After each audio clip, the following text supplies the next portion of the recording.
All right, everything looks like it's all good. Hello, everybody. It is me, Gabby. It is time for more Umineko.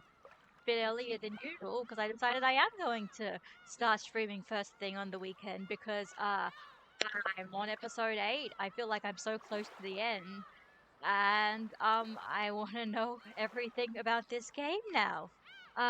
So I wanted to just mention right now, early on, even before people really having a chance to get in and listen and see what's going on. Last week, this week, the previous week, I did the thing that I told myself I shouldn't have done. I broke my impulse control and I looked up things about the game because I was really curious and I got something spoiled for me. Like no like actual major details, but so just tell you right now, the things that got spoiled for me right now. First of all, episode 8 has two endings, depending on whether you believe it's like magic or humans. Second of all, there is a quiz. This one I actually didn't even get spoiled for me by looking at like researching. This I got spoiled for me with my the Steam achievement because I was looking and seeing more Steam achievements there were, and there's like one for like getting like full marks in the quiz. So I think at some point they like quiz you about the game to see how well you remember things.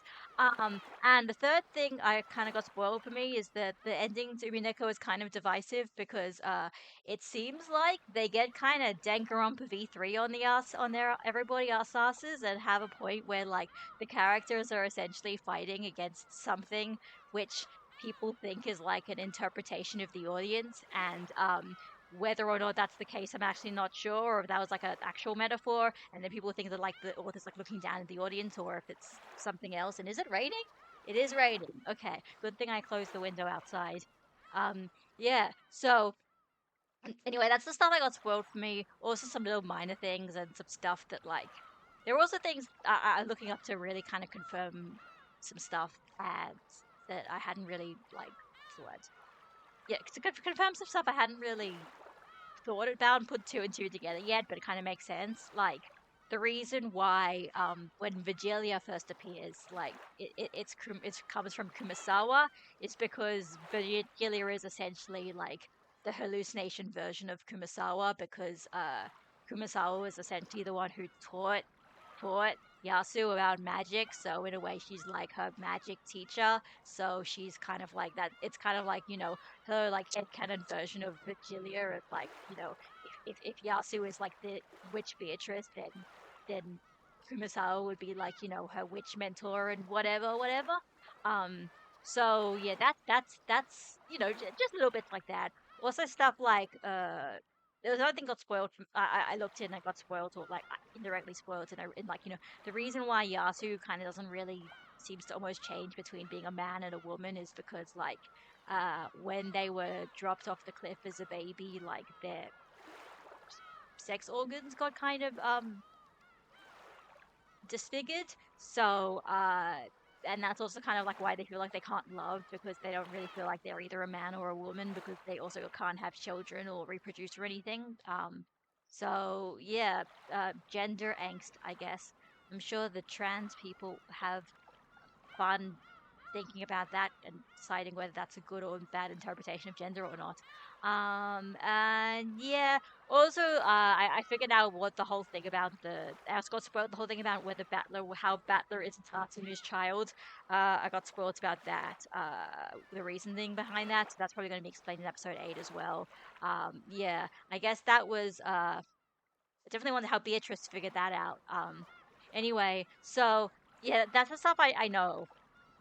As for what happened last episode, at the end of yeah, so we finished episode 7 last week, and we started episode 8, and so essentially episode 7 is almost kind of like it is kind of essentially all of the answers, or at least most, like the vast majority of the answers of everything.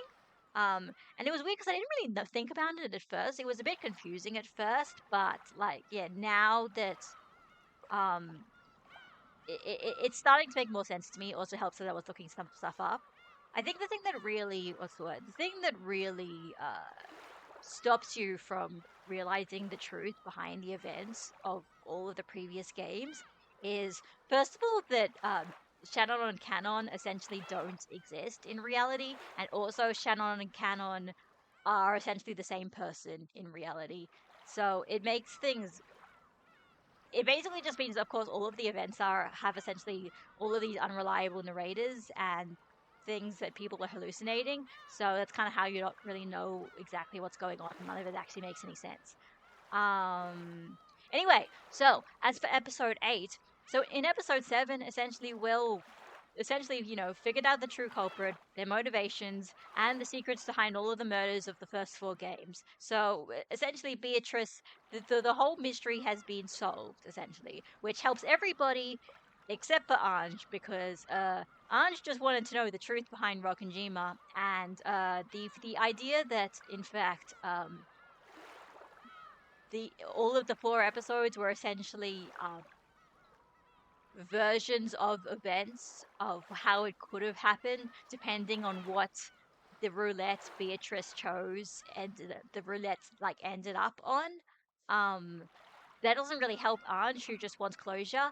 And then Bernie tried to give her closure by saying no. So what actually happened in your timeline, in what is essentially reality, is that Beatrice didn't end up Yasu didn't end up doing the murder stuff because I guess the all the children managed to solve the epitaph before the deadline was up. So she just kind of sat there and she's like, okay, well, cool, you guys have solved the deadline. I mean, if you solved the thing, so as promised, I won't murder anybody. I won't murder everybody. And but then she's just like, oh yeah, by the way, here's all the gold, and also here's a bunch of guns, and here is a detonator that will blow up the entire island.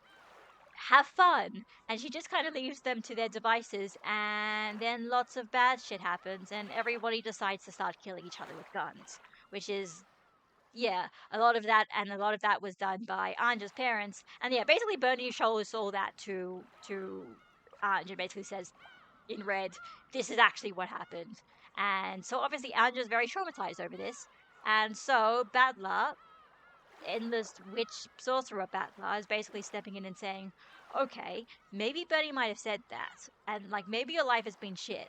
But also think about the fact that you were only 6 years old when all of this stuff happened.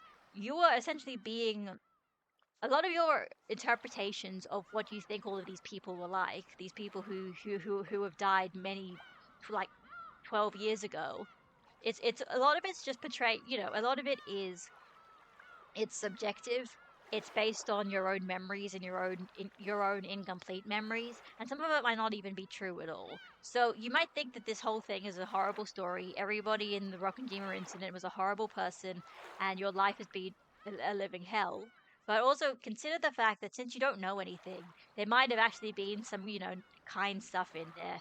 Maybe Kinzo wasn't just a horrible, abusive person, and he had moments of kindness, and he had moments of kindness towards his children and his grandchildren. You actually genuinely don't know, because nobody's told you the truth, and the truth has all been lost in the darkness and the explosion on Rockenjima.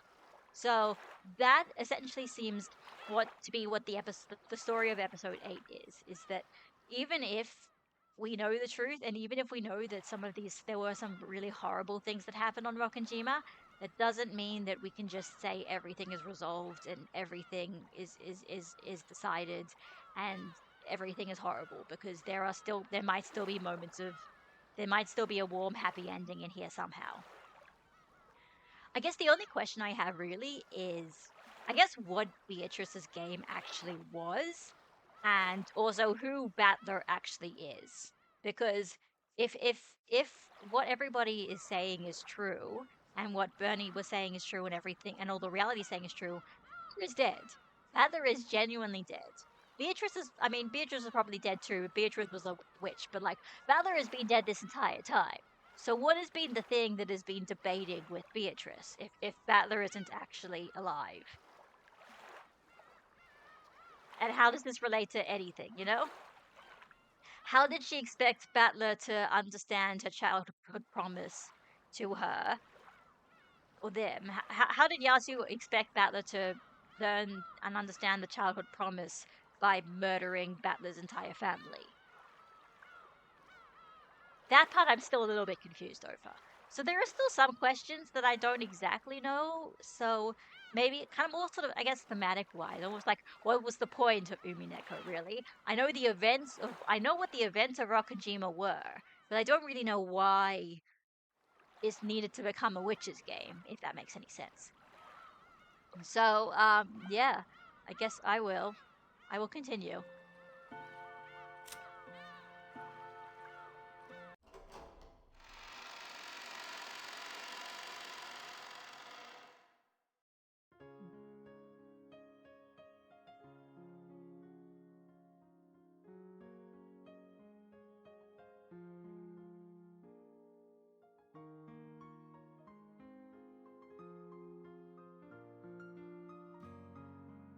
Yep.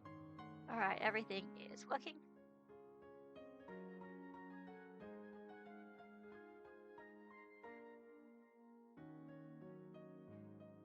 Back to happy times. Yep. Well, ambiguously happy times. Ha ha ha ha ha! Simply splendid. I'm glad to see you in such high spirits. I could say the same for you. What idiot said you're reaching your last years? I just borrow a bit of cheer from you. Once I return to my study, I'll be little more than a withering, senile old man. Enough with your lies. Give it up and swear that you'll be living at large until you're 100. Same here. I haven't seen you for 6 years, but I was surprised to see how little you'd changed. You little brat. So, it seems you've learned flattery during these past 6 years. Sorry to disappoint you, but you're hardly a fair judge of the matter. I have grown quite old indeed. Oh, but 1,000 yen and Kinzo's just doing great when he turns 100. Yeah, me too. Grandfather won't be any different when he's 100. Don't think you're getting more presents for complimenting me.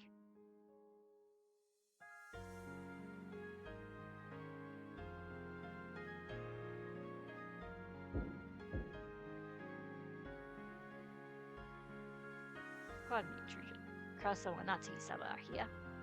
Father. Oh, and Valakut's here too. It's been some time, Beatrice-san. Has there been any news? Yeah, so another thing I kind of figured, well, I kind of learned from researching this, is essentially that, what's the word? Natsuhi essentially was going a little bit insane, and so when she was she'd been hallucinating, hallucinating Kinzo's death like this entire year, and she'd started to believe that he was genuinely alive and genuinely talking to her. And that's just kind of sad.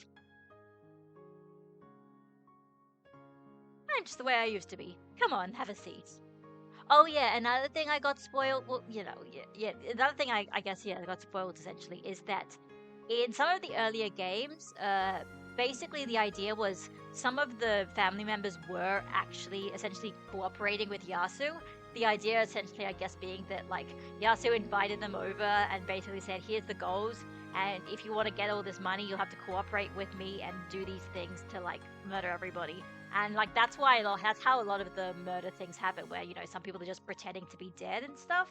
So stuff like, and they did actually allude to this in well, first of all in episode 7 stuff.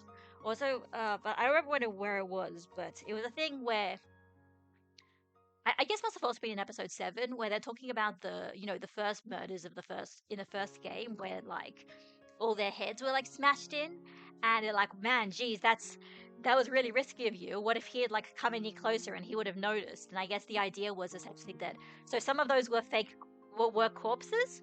I guess presumably maybe even it might have been Rudolph and Kyrie's, because the whole thing was that Battler wanted to see their bodies, and then they said no, don't look at them because we don't want you to have that in your mind. But that also meant that if he had seen them, he might have said, "No, these aren't my parents' corpses. That's he would have noticed there was something off about the bodies because like it wasn't actually their bodies, and so they were actually secretly alive and pretending to be dead, and that's how they managed to murder some of the other characters." Yeah. Anyway, let's continue the game instead of just telling you about all myself.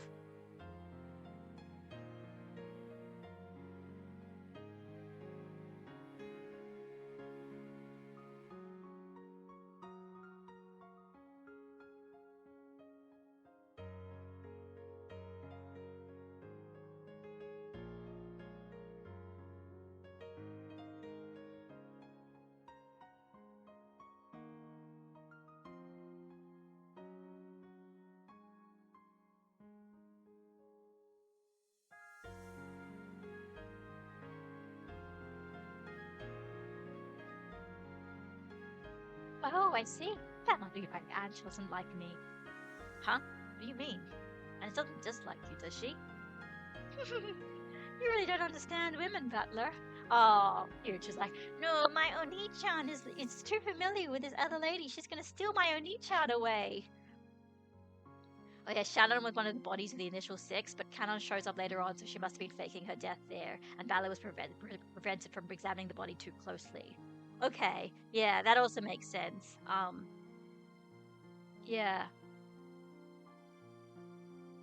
Right, but then okay, because I mean, this was Umineko episode 1. It was just a long time ago, and in fact, I don't even know if I even streamed this specific part of the game because I wasn't sure if I was enjoying it too much. It was a lot of extraneous bullshit, and I thought it'd be not a fun stream if I was just streaming and I wasn't really into it. But there were people who very definitively said, okay, yeah, we have seen the bodies and we have decided they are all dead. So clearly, whoever said that, we're all in on that, essentially. And yeah, I guess then the people who were trying to stop Battler from viewing the bodies also probably said that were in on the plot, I guess. I don't know. I will have to essentially go back to all of the previous episodes, or at least a recap of the events, and then see from there what's going on and what it actually meant. Because that's the fun. That is quite fun. But yeah, basically, she's like, Oni-chan, Beatrice is gonna take Oni-chan away from me.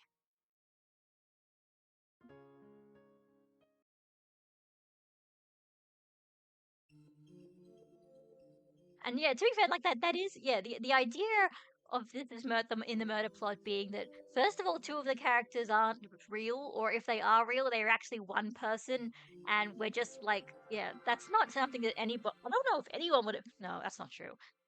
People are smart. People would have figured these things out. Stuff like how Shannon and Canon are like never seen. If they're ever seen at the same place, it's like it's never really a thing that ever distinctly shows that they're two different people, but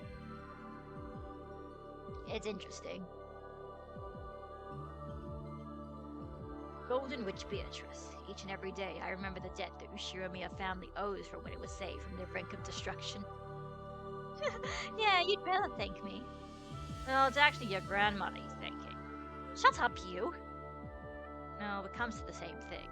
All of that gold has been lent to the Ushiramiya family for 3 generations. It's not even ours, it's the fascists. And without costs. We truly cannot be grateful enough. Gold bars are the same as bricks to me.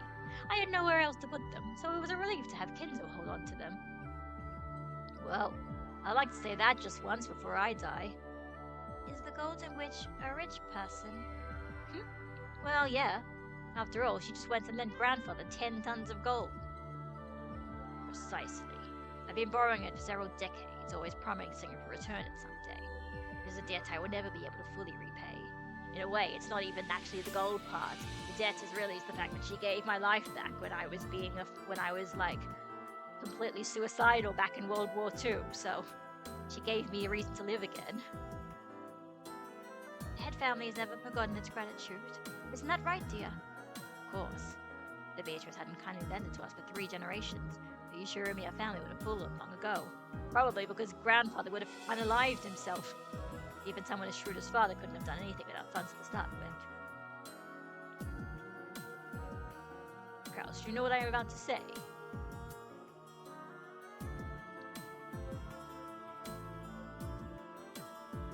Yes, I understand, father.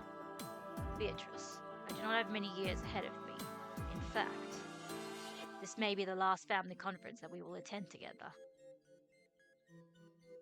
I went through the 5 stages of grief once when I found out the Shannon Cannon thing, thinking he must have been cheating. But at the end, it did turn out the battler never saw them together, and only people in on it were shown doing so.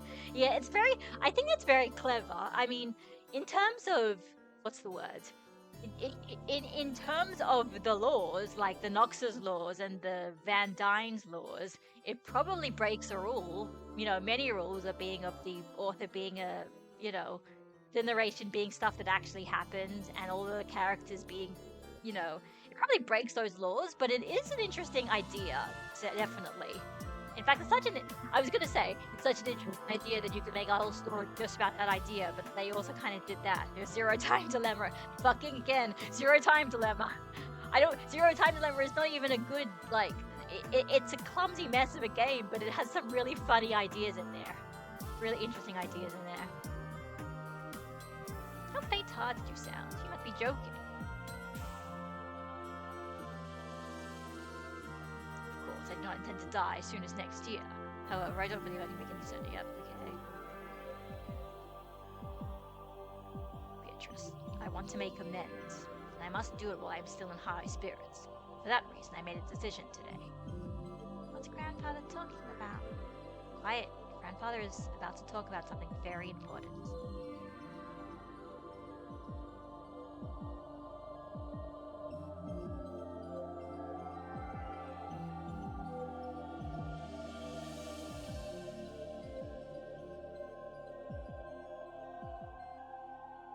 I suppose the Kinzo trick where people are allowed to see Kinzo if they are in on the pretend Kinzo is live conspiracy is meant to serve as a tutorial to Shadowrun canon.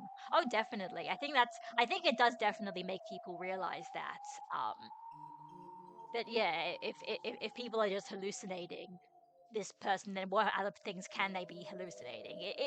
As you know, episode 4 as well very much is this, and you know 5 and 6 as well. It's very much kind of telling explain to the audience, you cannot take everything here completely literally, but we just kind of assumed in the first few episodes that it was always literal, but then it wasn't. No, because then in episode 2, then it's like, oh, you're just doing ridiculous magic, and I'm like, obviously that's not literal. So I think it's a good idea. I don't know. Whether it was implemented perfectly, I don't know, but I think at the very least doesn't come out of nowhere.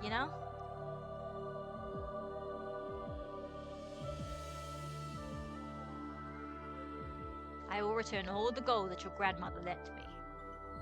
Kraus, you have no objections, correct?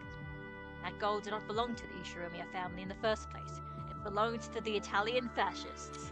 And the Italian fascists are gone now. I think Italy's probably got a stable democracy by this point. And if somebody said, here's the secret gold for Mussolini supporters, we'd say no. And anyway, nobody cares about the no one anyway.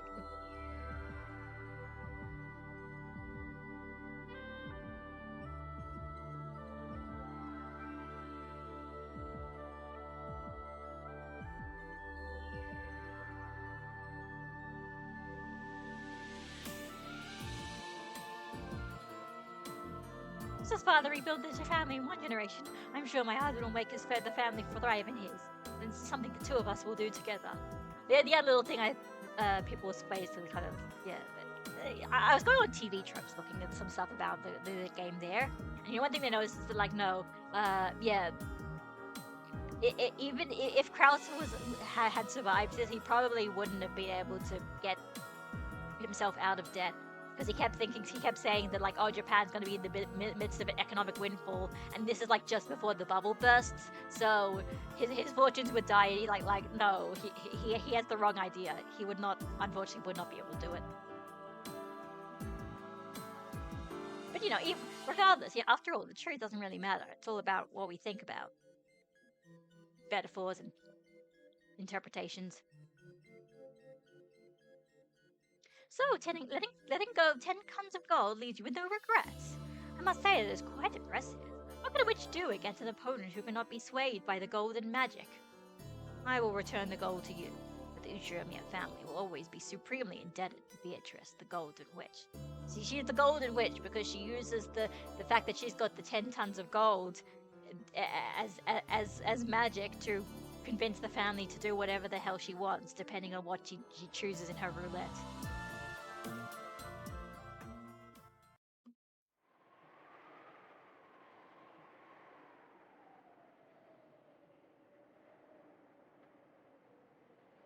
After all, if you're returning it, I cannot simply say, I don't want it, take it back. Oh well.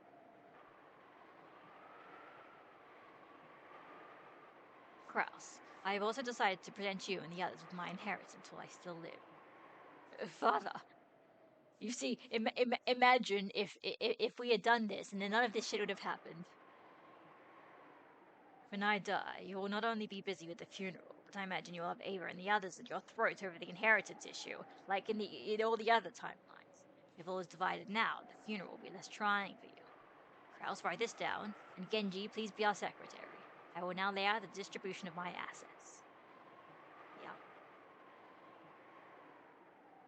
Hey, rich person. If you got too much gold in your hands, I'd be happy to lighten the load. Gold would be more useful if you turned it into firewood and used it to cook a stew. What's the matter? You're looking a bit bored. So this day has finally come. I do feel a bit lonely. You do? My magic revives the Ushiromiya family and created Rokkenjima. And now it seems the Ushiromiya family no longer has any need for the power of my gold. It has taken flight, leaving the nest of my magic behind. True. That's how it's turned out. I have called Rokkenjima the Witch's Island. My island. Yeah. And now Rokkenjima is returning the gold to me. The day has come for Rokkenjima to awaken from my magic. That's true. That'd be nice if we could get out of the fucking time loop. I knew that this would be the last game.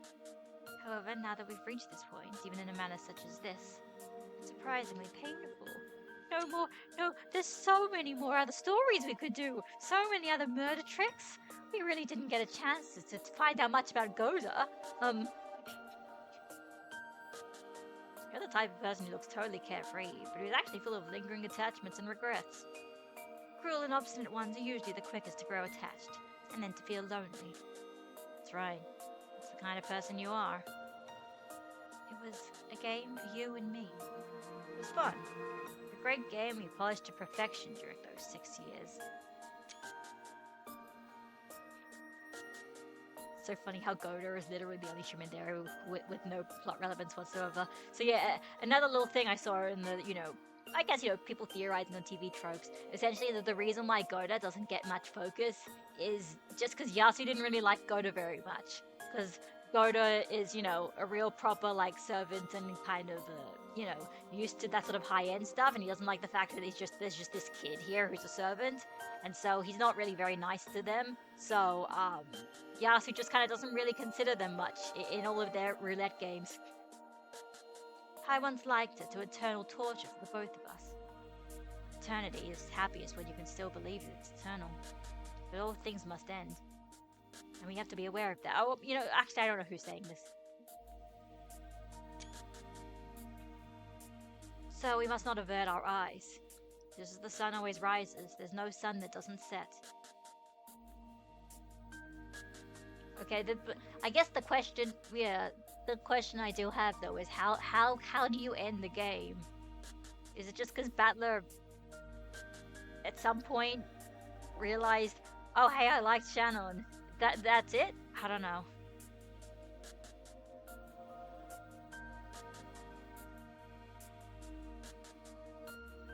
Ange, at one point the two of us wove games for each other. However, that time is now over. This game has been made, not for our sake, but for yours.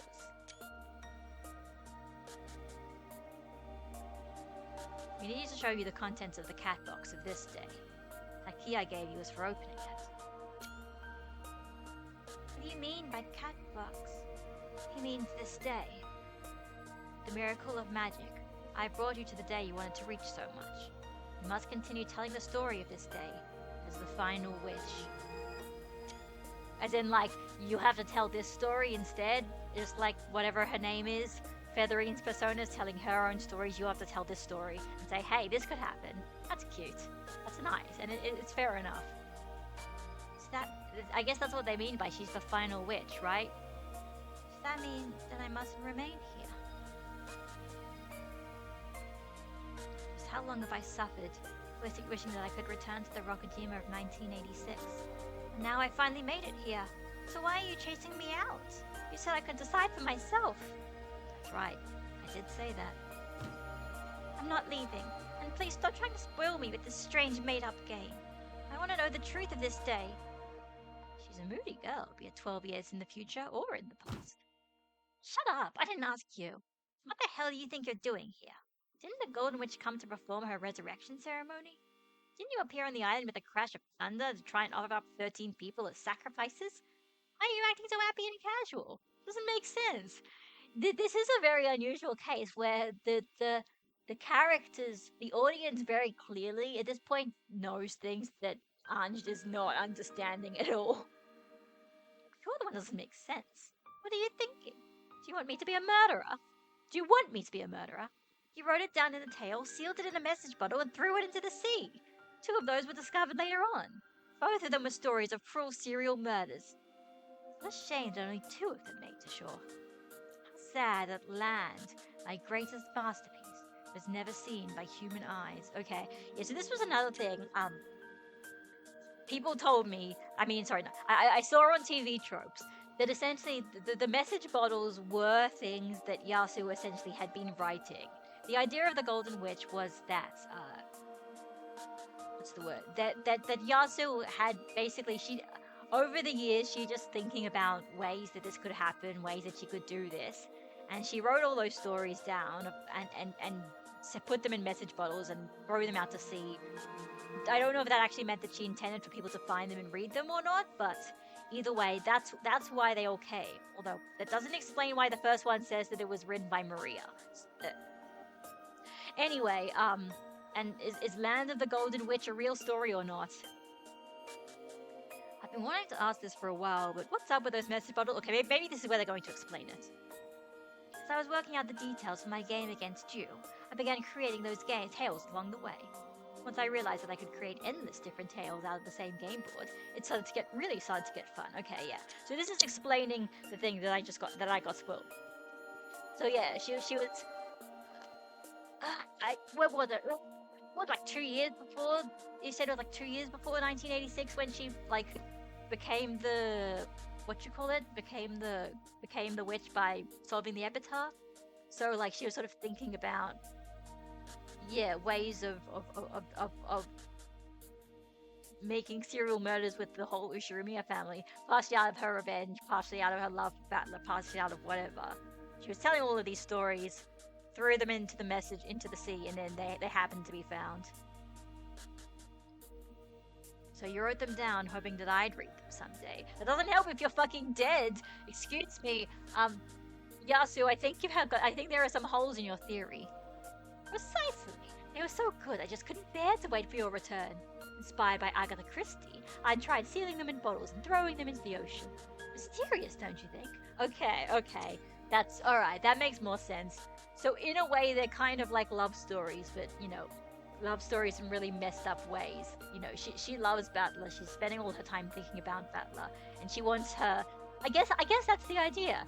She loves talking about murder mysteries with Battler when they were kids. So she wants to write these murder mysteries.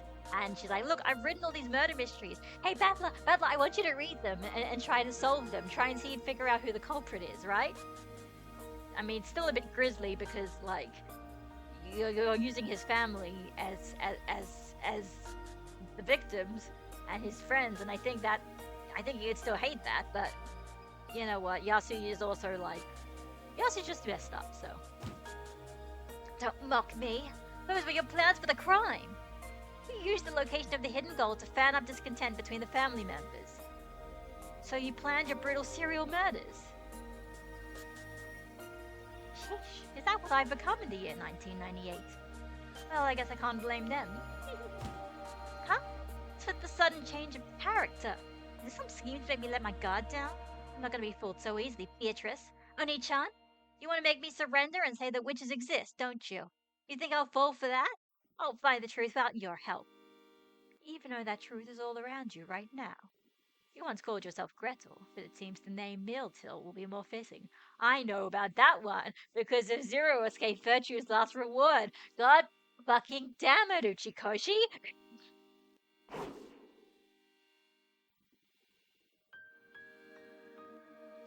Stupid. I won't accept it. Never acknowledge this farce as the truth. It really is like Danganronpa V3. It's very funny. You're right, Anj. This is the sin I left behind. And the reason for this final tale's existence. I just kept writing all this shit, not realizing that if people would see it, they don't know why I was writing this shit. And then they would basically use that as a way to defame your entire family, which means that everybody left behind who might be related to the Uchiromiyas would suffer immensely. My bad. Oops. Indeed, this tale is a farce. Of course it isn't the truth. However, there is something he feels he must tell you. Something he's so determined to convey that he went to such lengths. Vito, I'm already showing her. I don't want to force it on her. Don't force the metaphor. I see. I don't understand what you're saying. I'm sleepy. True. You should probably go take a nap. Kinzo, must I remain here longer? My apologies, but I must ask you to stay for just a bit. Moving on, Kraus. The continued support of the Fukuin house should be viewed as your responsibility as the Ushiromiya family head. It's a pain. Forgive me, Battler. It seems I cannot go with you. Genji, would you mind taking these two to the guest house? You know, I guess it kind of worked that I just gave Leon this British accent, because obviously when I'm doing posh witch voice, sometimes it kind of slips into British accent as well.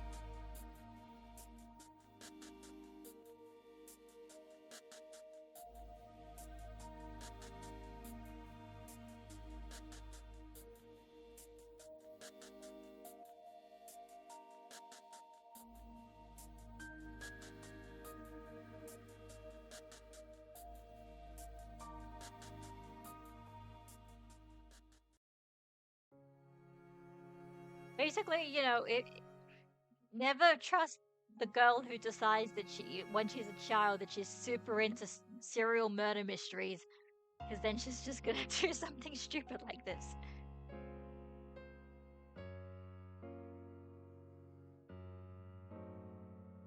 Okay, when she questioned the guy Genji, the old servant had known before Kindo decides to return the gold. Yep.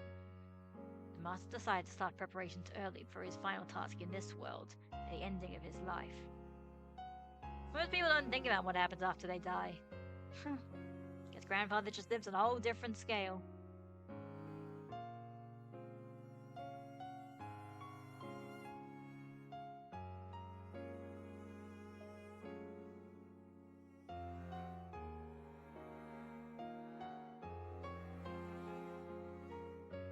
We're still keeping the secret from Dad and the others? Technically, it is a secret. However, the master did not suddenly begin thinking this way today. He has considered this day many times over his many years. Okay.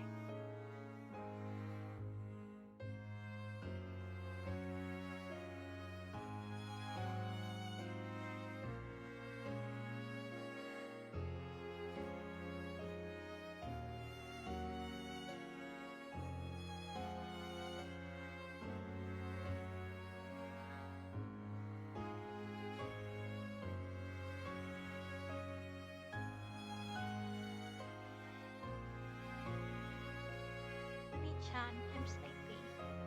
Look, we're almost at the guest house. Do you want to go to Mom's room? Or to the cousin room? I don't care. I'll sleep until dinner.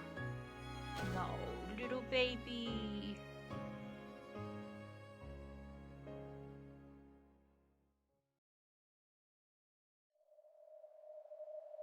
What happened that day? Just what on earth happened on October 4th and 5th, 1986? How many times are we going to say this? Because of the massive size of the rocket Jimmer explode. Okay, here we go. Here we're getting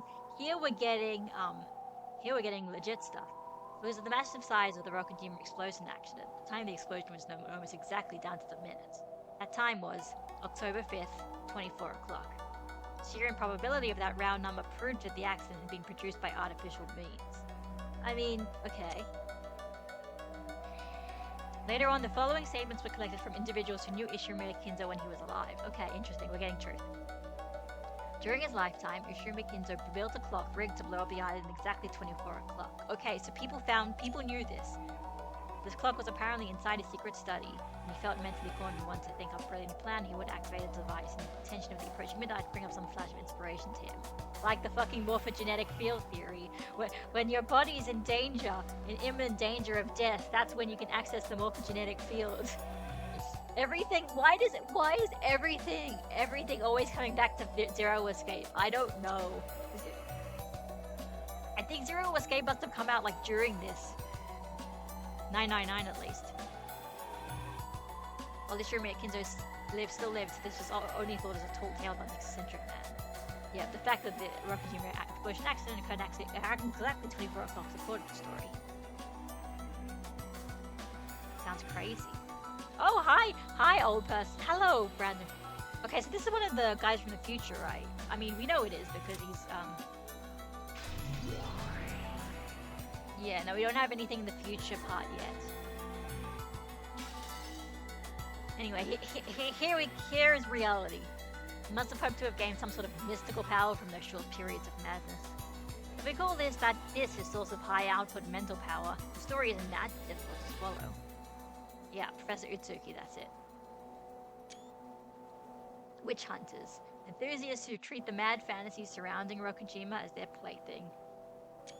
Apparently, also, this is the name of the original fan subgroup, and so they call, and Ryukishi07 called them witch witch hunters is a thing in the actual story as a tribute to them. And had no reason to love these people who embellished the deaths of their family just for the fun of it. How ironic it was to Anne, she wanted to know what happened that day. That such people knew more about that island than anyone else. If someone used that device, the island would be blown away without a trace. Witch hunters, also known as true crime podcasters. You are so you are so right. That's so true. If someone used that device, the island would be blown away without a trace. There would be nothing left. No matter what had happened there, they could erase it. Theories that Ushiruma Eva was the ringleader of some conspiracy sprang up very early on. However, no one was able to explain how she set off such a massive explosion. And the red clock proved that such a thing was possible. Correct. You can theorize that Ushiroma and Eva, fully aware of the timing and expected radius of the explosion, took refuge in Kuwadorian. Yep. Oh, okay. So this is some of the stuff that happened during the past before she actually went back to Rokujima. But okay, I was gonna say. Of course, they didn't show us this in episode 4 because that would tell us too much. It's interesting. It's interesting that at the end of the day, they decided to say that in reality, the sole survivor is Eva, just the second child. Like, it does just seem like a random character to just kind of decide that that's the survivor, right? She doesn't really have much thematically to do with really any of the main story. She doesn't really have any personal connection to Yasu or Battler, or really, any of the culprits really. So it's interesting. I think I don't know, like, it's kind of cool that someone's like, just like almost a random is the last survivor. But, to get all the family wealth to herself, she killed everyone and used the explosion to remove all the evidence. That idea provides the most logical explanation for the Rokujima mystery. It also conforms with the fact that Ava never spoke to anyone about the events of that day. Where was that rigged clock and how did Ava find it? Well, now we know that. Several forgeries have speculated in this matter. There's no need for me to waste time thinking about it. Right, yeah.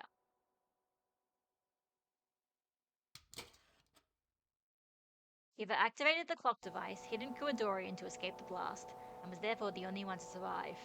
That was everything, the answer, which eloquently told the whole story. Well, of course, it doesn't. I mean, yeah, because obviously the whole thing, the very idea that Eva is the only survivor, immediately kind of confirms, or at least, especially if we take the heart into account, it immediately proves to us that something happened to her direct family, to what's his name, and George, Hideyoshi and George. Something happened to Hideyoshi and George, because obviously, if she could have found some way to bring them to Kuwadorian with her, she would have. So the fact that they weren't there in Kuwadorian shows that, yeah, obviously that something must have happened to them, and it wasn't her fault because she wouldn't do that.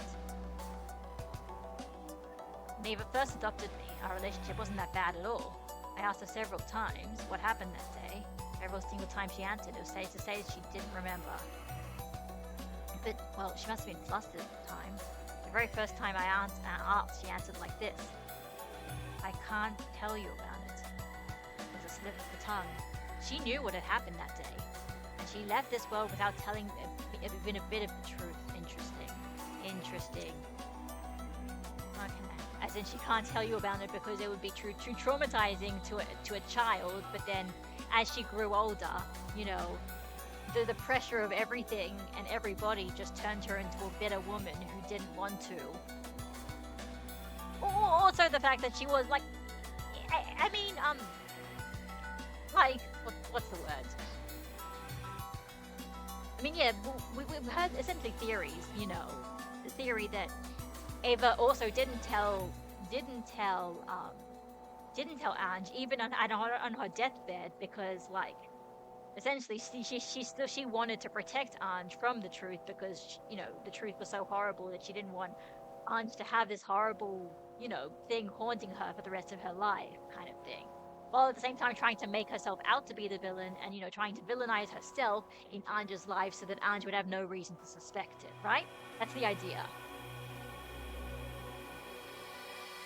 She sealed the truth in a cat box and left this world taking the key with her. There can be only one answer.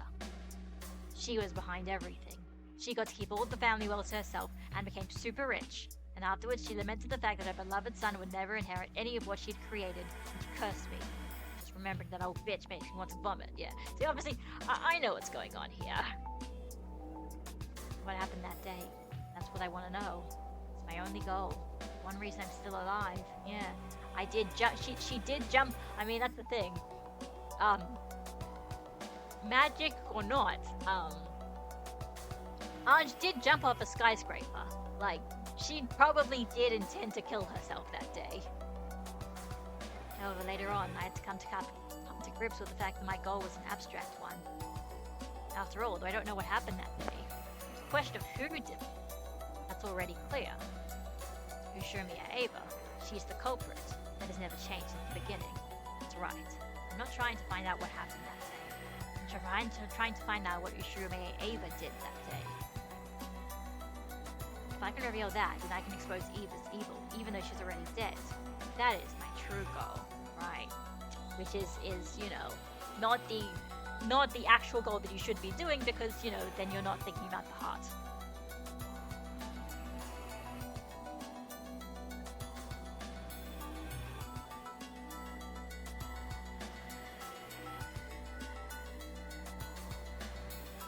My goal isn't anything as vague as learning what happened that day. It's to expose the crime Ushirome Ava committed that day, to have my revenge. I haven't been able to expose Ushirome Ava's crime, so people thought acting as though the events of the island were done by some bizarre golden witch. Defeating the golden witch means exposing Ushirome Ava's sin. Yep. I won't forgive Ushirome Ava. I'll certainly hate her and take revenge for my family. That is Ushiramiya's one and Ushiramiya Anja's one and only reason for living. Because, yeah, she did. If she knew you hated her that much, the president would probably be rolling around laughing in the next world. Shut up. I'll expose that old bitch's crime. I won't accept that it was a perfect crime with all traces blown away. I'll never do that. In other words, this journey of yours is a journey to take revenge for your family. Got a problem with that? You must be joking. It's great to know that you have a purpose in life. Could you turn that off? Oh, you don't like Amzaki? Is it really so strange? Fighting for revenge? Not really. Out on the front, I met people who lived for that reason over and over. You've been on battlefields many times as a mercenary, right? Well, I've seen a few. So are people who fight to take revenge for their families strong? No doubt about it. Some people even strap bombs to themselves and commit suicide to take revenge for their families. Some people even strap bombs to themselves and commit suicides and not even take revenge for anything. They just... Humans are more than capable of dying for vengeance. That's right. I could do it too. Have you heard of child soldiers? You mean kids who fight like soldiers. That's it. Kids who've lost their parents and have nowhere to go sometimes get picked up by groups of armed insurgents and become soldiers. They get a gun thrust in their hands and they're taught how to take revenge. But in the end, children are expendable. Anyone could be a soldier in a battlefield if they can pull a trigger. Are you trying to say that I'm like that? Revenge can be a reason for living. It can also give you the strength to become a soldier. A miracle could turn a girl who could do nothing but sob over her parents' corpses into a soldier almost overnight. Nothing gives you more power than revenge. I guess so, and that's what I'm like. Do you know about the child soldier problem? No. Child soldiers who were given guns and taught how to take revenge. Make that their reason for living. Well, that's not exactly right. It becomes their reason for firing their guns. But revenge is something that never ends. At some point, they no longer have any reason to keep shooting. What do you mean? They once shot for revenge, but eventually they keep on shooting for no reason at all. You mean they forget about taking revenge? When revenge is impossible, they eventually get tired of it and forget their original goals. When that happens, they have nothing except their guns. Eventually, they'll keep shooting just so they can eat. You're saying the child soldiers who started using guns for revenge end up as bandits or something? After all, they've never even gone to school and they haven't been taught any useful skills as far as employment goes. Eventually, your reason for living stops becoming revenge. It becomes the means you once used to take revenge. It's sad, really. Are you saying I'll eventually get tired of revenge and what would it be in my case? If I get tired of exposing the truth, then you'll eventually become a person who can do nothing but hate Ushirimiya Eva. Well, that's true already. Got a problem with it? Come to think of it, that's right.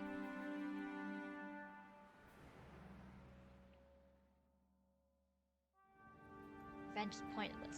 Is that what you're trying to say? You still have a long life ahead of you, lady. You're youth, you could do anything. I get the feeling this journey might be a waste of that precious youth. It's none of your business. I've already jumped once, remember? Off that huge skyscraper. Okay, they are mentioning that. Yeah, being like, I have no reason to live. I tried to kill myself. And you only barely made out of that alive. Back then, I died. So I'm already a ghost. My only purpose is to expose the truth of that day. Take revenge on my family's enemy. Sheesh, that's an iron will you got there, lady. There's no way a flippin' man like you could understand how I feel.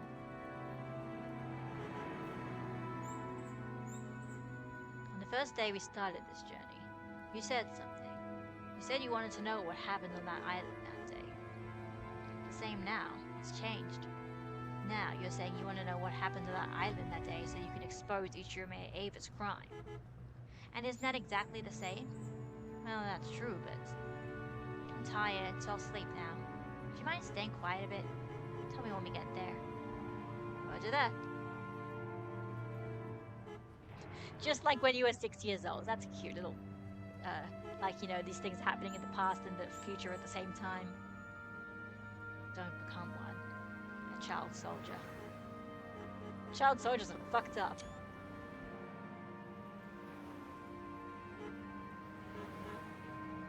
You started on a journey to learn the truth.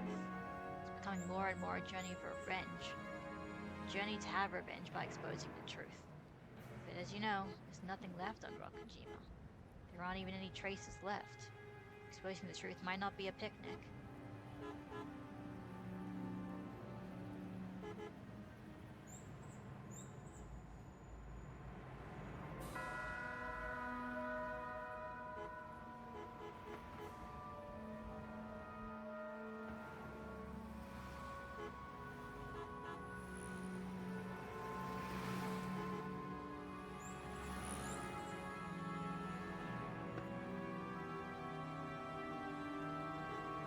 Is there any difference between shooting for revenge and shooting to live? When you pull the trigger, someone dies either way. What about my case? Is there any difference between hating Ava as I expose the truth and hating Ava even after I've given up? There's no difference. In the end, whether I find the truth or not, I'll just keep on cursing Ava over and over until I die. What a crappy life. But now that's all I have left. Ushirime Ava stole my family, so I'll take revenge by exposing her crimes and showing the world.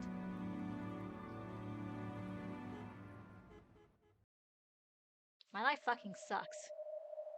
Why is Oni-chan showing me such a bizarre Rokujima? Is it supposed to be the truth? Cannot be this farce. Why is even Oni-chan trying to hide the truth from me? Trying to find it so I can avenge him and the others? Or would Oni-chan say the same thing as Amakusa? That revenge is meaningless, so I should stop? Is that why he's speaking in riddles, trying to make everything more confusing? That's none of his business. I'm not just trying to take revenge for their sakes. I'm doing it for my sake too. After all, it's the only reason I'm still alive. Taking revenge is my reason to live. I don't have a clue what Oni-chan is thinking.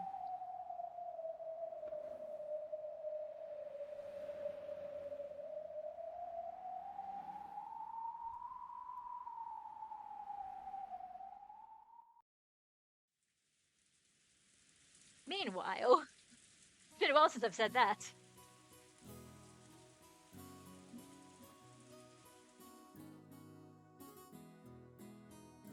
Full house, take that. Whoa, you aren't bluffing. I thought Balor always had crap in his hand every time he acted tough. Of course, I've been losing all this time just to make you think that. Who's sure me a Balor, the man who loses strategically to win in the end? Balor's incredible. All my coins have disappeared again. I'll give you some of mine. Let's crush Balor together, okay? I'm starting to get hungry.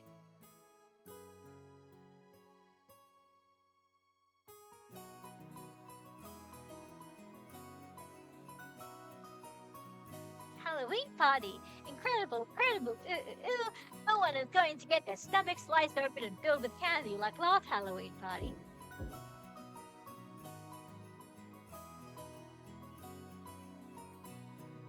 Hey, Ange. So you woke up? They said it's time for dinner, so we have to go to the mansion.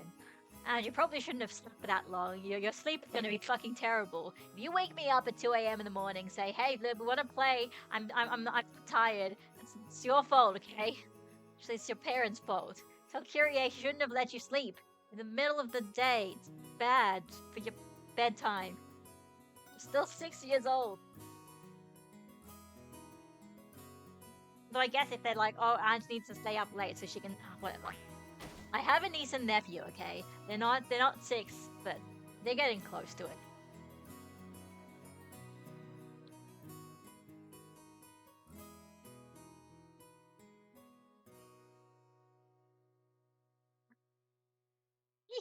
I know, and Ange doesn't.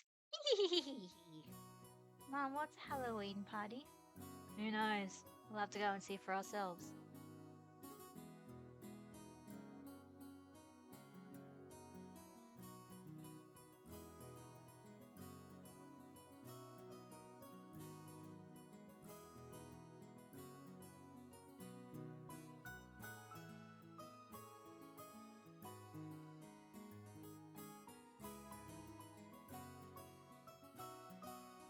No, no. Come over to play at your aunt's house one of these days. It's a promise, okay? I don't think Aunt Ava's taken a liking to Ange. Yep. Apparently, Mother really wanted a daughter. You know what? That would make sense, actually, because then she'd be like, "Oh, yes." And so if I manage to get the inheritance, then my daughter could have the inheritance, and I'll make it a story where the daughter can have it if they're the firstborn. It doesn't matter if they're a man or a woman. My mama said she really wanted a son, ooh. If a kid grows up happily, it doesn't matter if they're a boy or girl.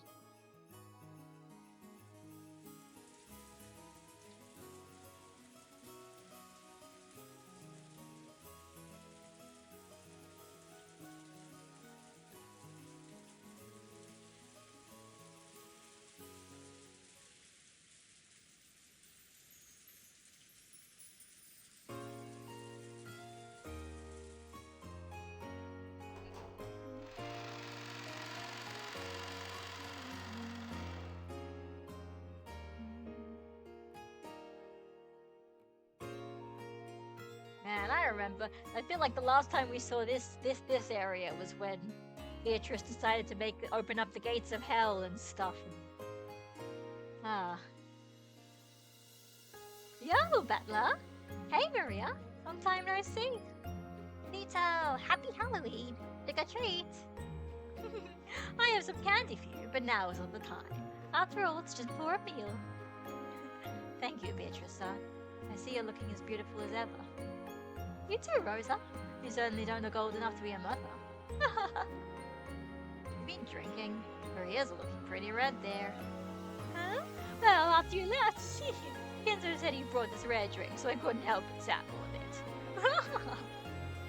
And this is coming from a person who tells little kids not to eat candy before a meal. Pardon me. Beatrice, the master is calling for you. Good grief. When it comes to ceremonies, that man is always so obsessed with form. Probably about that ceremony for the gold's return. Yep.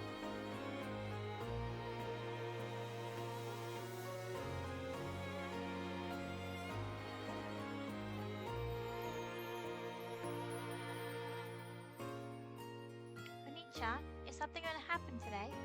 Is it a special day? This is a special day for the Ushirimiya family, but it doesn't have anything to do with you personally, so you should just relax.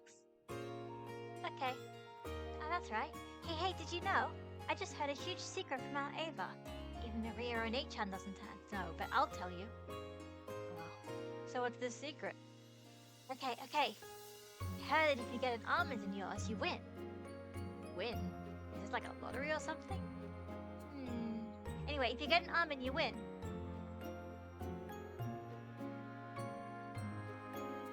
Okay, got it. Thanks for letting me in on that major secret. Beatrice, no, you're 19. That's under the drinking age. Haven't I told you I'm 1,000 years old? It's like, fucking Yasu, stop! You cannot. No, that doesn't hold up in court, Yasu. I'm a 1,000-year-old witch. And I'm even more drunk than usual. You're a witch. You're a witch. You're also a witch. My beautiful headcanon. You're a demon in my headcanon. You're already dead. You're... like, well, who gave the servant the alcohol?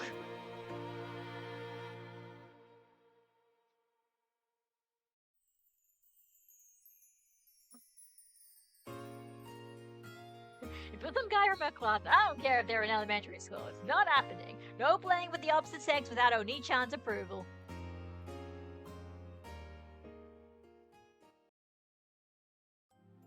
Ladies and gentlemen, I ask for your silence.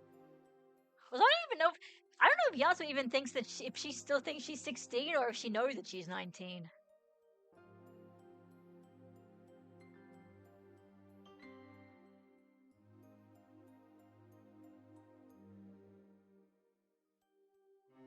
This is the debt we owe to 3 generations of Beatrice, Golden Witch. 2 of those generations were created by me through horrible rape incest, but don't worry about it. That's part of the debt. The Ushirimiya family will never forget it.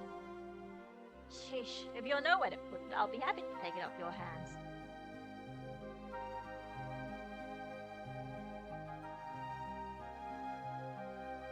I am Beatrice, the Ushirimiya family alchemist. Tonight I acknowledge the end of the loan contract for 10 tons of gold. Now, several decades following my grandmother's generation, the time has come for the eagle that has lost one wing to fly once more. I will watch over that eagle, and I pray for its prosperity in all generations to come.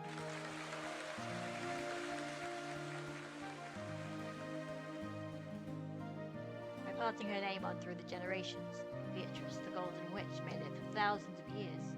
Therefore, even her descendants shall be Beatrice, and all shall be alchemists in its family. The descendants of the Ushirimiya family will praise Beatrice for her gratitude forevermore, and this will be passed on through the generations. Family will always be indebted to Beatrice, and she will always be our family, tied by a noble blood. This is like the Legend of Zelda. All princesses shall now be called Zelda. So that'll be a Zelda, and that'll be a Zelda, and that'll be a Zelda. Let all those acknowledge this show their recognition with their applause.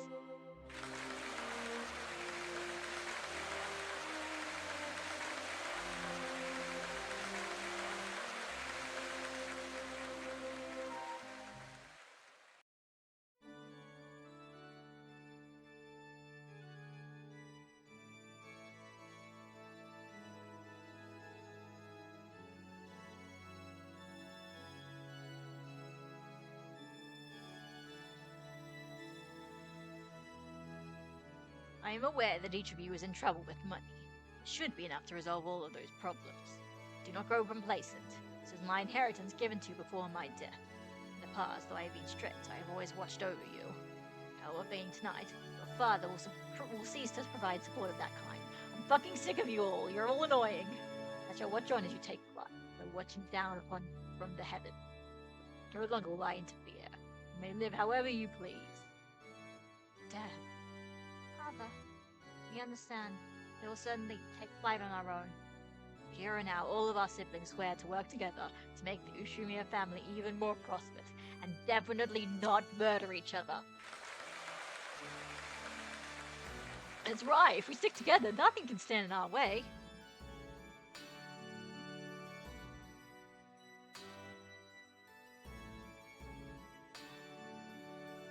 Yep, they had no more reason to murder each other.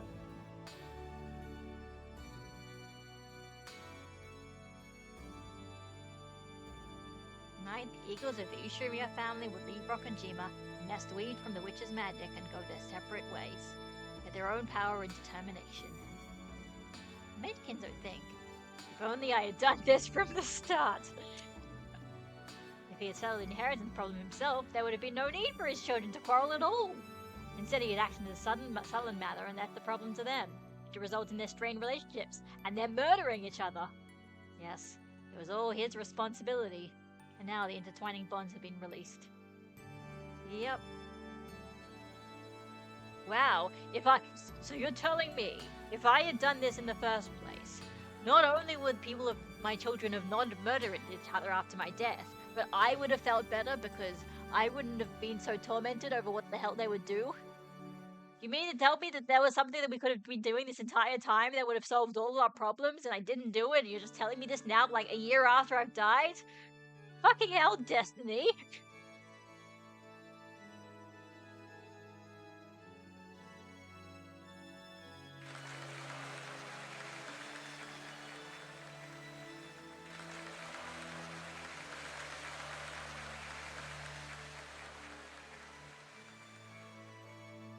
Yep. Thanks to this ceremony, even the world of truth, the world I acknowledge, has been rewritten. Were they actually friendly towards each other, or did they quarrel all the time like I believe? Doesn't matter. Either way, right here, right now, all of those problems have been resolved. I mustn't believe. This is just Oni-chan's farce, even though I knew that fact. When I watched Dad and the others hugging each other with teary smiles on their faces, I couldn't help but feel something warm welling up in my eyes. I won't believe. This is all Oni-chan's farce. What will you have to see? What will you have to see? What will you have to hear? Before you'll let yourself believe. Red. If you say with the red truth, yep. Is everything that can't be said in red a lie? I won't believe. This is just... As the Game Master, Battler was able to use the red truth. However, that rule only exists on a witch's game board. In the world of humans, red truth doesn't exist. People see things, hear things, and when they believe that something is worth believing, they accept it as a red truth. And as Anj accepts it, no kind of truth can become truth. Okay, that makes sense. Battler wanted her to realize this. There was no point in using the red truth, a rule of this game, to force the truth on her. Anj would have to use her own power, her own heart, to accept the truth as truth. Like, really laying on the metaphor very thick here, kind of really explaining it very thick here. Decision was Anj's, yeah. So there's nothing wrong with Anj declaring this scene to be a farce.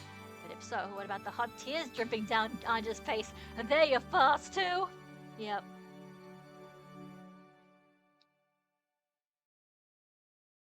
If it's all just a lie, then why are you crying, Anj? Whoa! Is your own body's reaction a lie too? Are you lying to yourself? Yeah. It's very nice. Really does give me Danganronpa V3 vibes. I do think this does this better than Danganronpa V3 though. That was just kind of like, hey, it's a cool idea, but then, you know, the problem with Danganronpa V3 at the ending is that it's a cool idea, but then the entire story hadn't really been built towards it. It was kind of just more like, hey, this is a cool idea. And to be fair, like all of the Danganronpa games are kind of like that. I just think 1 and 2 managed, even if accidentally, managed to have their little cool story idea at the end tie in better with everything that had happened up until that point.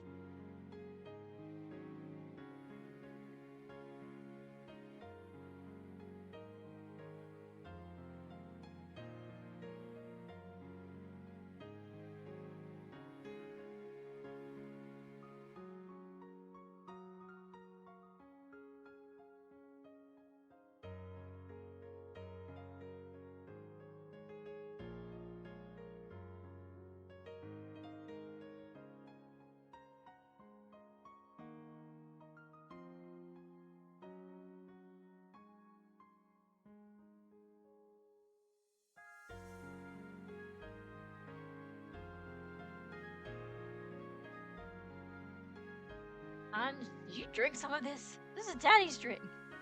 I wanted to try some adult grape juice too. No! So it's okay. Your face is looking a little red there. Are you feeling alright? She only had a bit, so I think she'll be fine. I'll be fine. I'm not a kid. Ange John, drink this one, okay? That stuff your dad drinks is nasty, so don't try anymore, got it? I could imagine Rudolph just drinking really hard liquor. That's right. If you drink bad stuff, you'll end up as a bad adult too. I'm not gonna be a bad adult. I'm gonna be a princess. That's right. Ange is our princess. Or maybe you could say our angel. Nope. She's our family's princess. I agree. Better come over to my house to play sometime. Oh.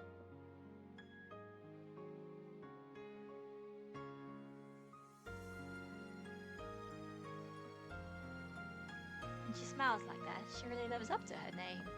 It's so sad. I agree. It really is a smile fit for an angel. I hope that smile comes from the real Ange and not just the piece. Even if it doesn't, she's watching this, and she can think through it herself. This game between you and Ange really is overflowing with affection. So much that's irritatingly slow for me. And what's wrong with that? There's no one to get in her way. No obstacles or tactics or anything else to worry about. That's right. This game is no longer a battle. Now you mention it, this is cleaning up. Cleaning up after our game. You're right. It is very much, yes. Ange was just kind of this, like, what's the word? Well, in a way, Ange was sort of this external element that, well, Bertie brought up first to make sure that things kept continuing, but it was like she's just kind of been this dangling plot thread that we kind of didn't really give her a happy ending, and now we need to figure that out. Yeah. I'll never be able to make up the sin I did to her through my careless actions. We have to take responsibility for our game. We'll make up for our sins together. That's why we're showing Ange this final game, yeah. Basically, yeah, Beatrice basically saying, yeah, by writing all of those message bottles and throwing them out into the sea and having those be read, I created a situation where everybody decided it was socially acceptable to speculate over everything about your family, which is really traumatizing and really horrible thing to do, and I'm actually really sorry about that. Do you think that Ange will be able to use that key the right way? Of course, I've thought about forcibly dragging it, yada yada. Yep.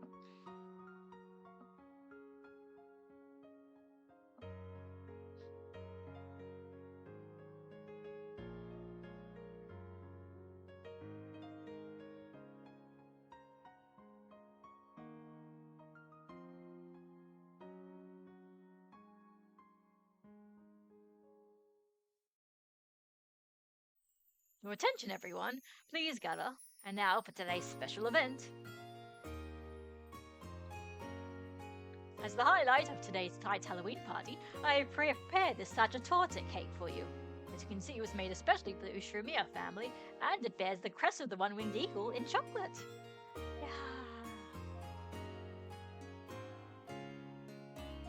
Tonight's cake has a little secret. Master asked you to explain the secret to everyone. Very well. This is a bit of a game. One slice of this cake will be used to select the winner. It's got almond in it. In just one slice of this cake, there is a single almond. The one who chooses that piece shall become tonight's king. Oh, it's been a long time since I played the king game. I'm guessing the subject matter was a bit different when you played it. Oh yeah, I was gonna say, yeah. This. I've seen this in like animation. It's like whoever becomes the king is then they get to order somebody to do something, and then they have to do it. The king gets to name one wish. Then we shall all try and grant it together.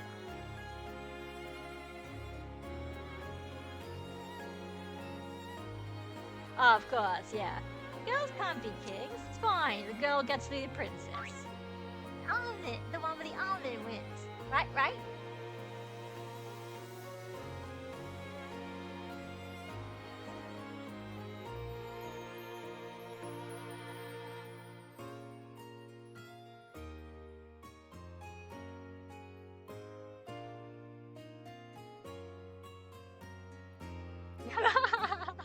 Okay, that's a good one. If we're going by age, I guess that means Kinzo's lost. But but weren't you 1,000 years old? No!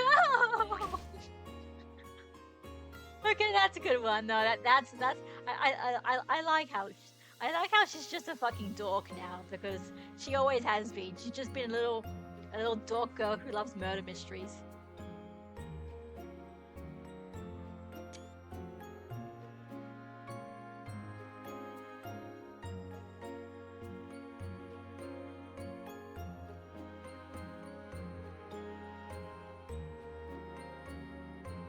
Which one should I take? Where's the one-winged eagle? Did you take that? Oh, it's just like embroidered in the things. Honestly, I thought, honestly, Goda, I expected there was gonna be like a giant one-winged eagle made out of tempered chocolate, but maybe they didn't know how to draw that. I don't know. Also, this is reminding. Wait a second. Remember in what was it, episode 6 or something, when they had that game about the cake cutting a thing into how many pieces with how many cuts? It's reminding me of that. I wonder if that's on purpose. Yeah. Yeah, of course. Yeah, your chance of getting the right one. You've got the. Yep. Yep. Oni-chan, this isn't fair. It's harder for the person who goes first. And then I'll start this contest of luck with Ange-sama. Please feel free to make your selections. Okay. Okay.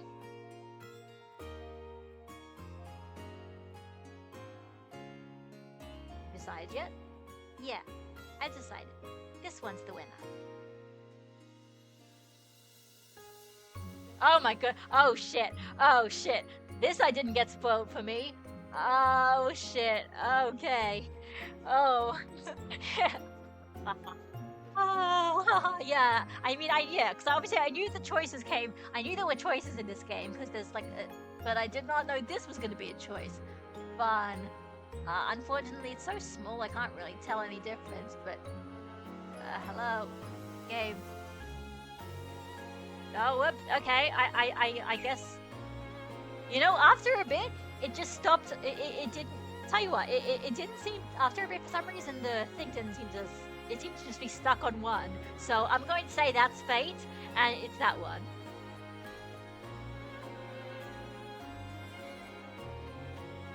Oh, I should have saved. I'm an idiot. I should have saved there. But I don't know. Maybe I couldn't have saved when in a point.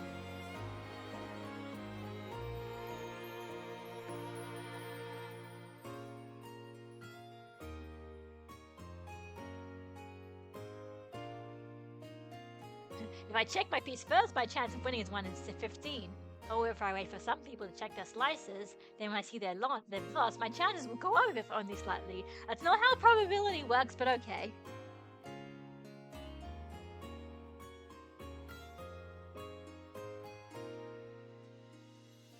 Tell you what, I'm gonna save here to see if there's more choices.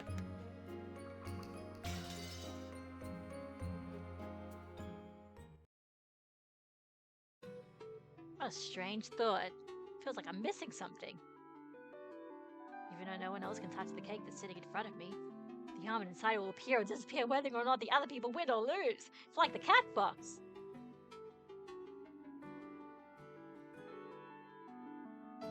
Yeah, there is always just one truth inside a cat box. Yep, no matter what happens outside the box, it shouldn't be able to shake the truth inside.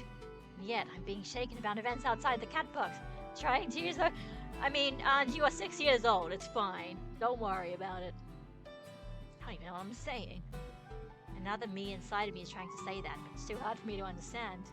Like I'm drifting. That's cute.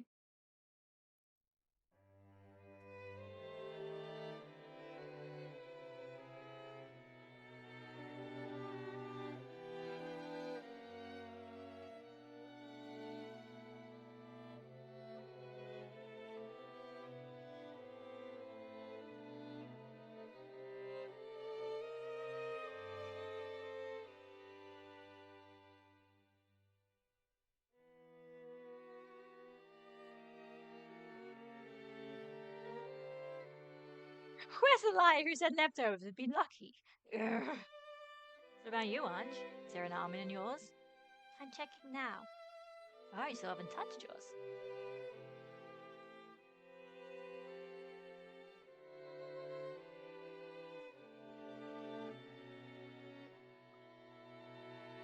What's up, Ange? Oh? This is an almond, right? Whoa! Ange got it! That's awesome! I got one, I won! Gabby, hello. I was going to ask about the witches, but there's cake on screen. Yes, indeed. The witches are inside us, and also eating cake. Let us all eat cake. So Ava won. That's wrong. I won. Mine is the almond. What the heck? What's going on here? Florida, there seem to be two almonds. So are they both winners?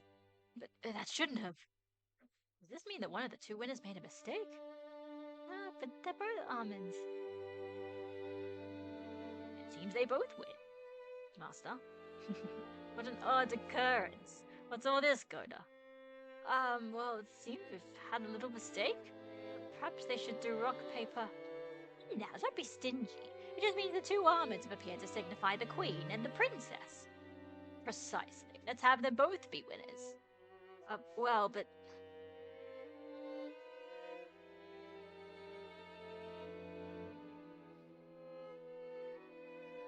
In that case, let's have Ange-chan be the princess. Princess? I'm the princess. I'll be your attendant. That works, right? Aww. But are you sure? You won too. It's okay. I get to be your attendant. Princess. What wish do you want granted? Let's hear it. I've already chosen my wish. I mean, it's also nice because like it's obviously it's just a nice palate cleanser after all of the murders, but it's also nice because it's not like too. What's the word? Like when it's not the sickly sweet love story stuff with like Canon and Shannon and Jessica and George. I think that, like, I get the idea, but it was sometimes that kind of almost felt a little bit too much. But this is just cute family stuff. It's a nice. I like this sort of slice of life stuff, like a slice of cake. I've already chosen my wish. Oh, and what is it? Won't you tell your aunt? I want this fun time to keep on going, forever. What were we doing before this was fun? So I'd like to keep doing it. What were we doing before this? Before this tricks and quizzes? This is...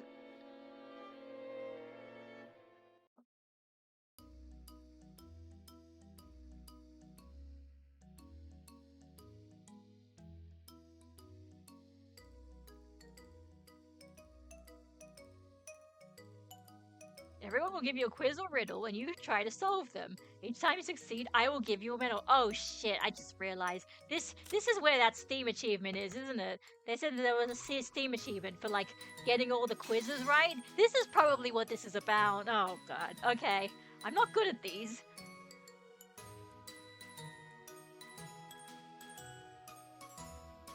Depending on the number of medals you collect, I shall give you a fantastic present.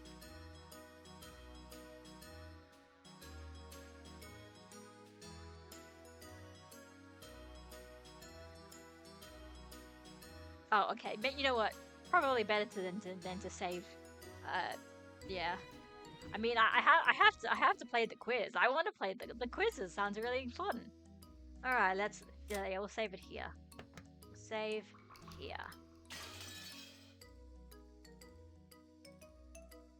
Oh my god. Yep. All right. Yep. Here we go. Who should I start with?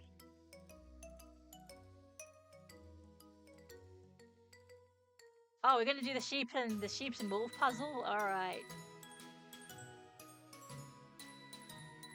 Oh, that's nice.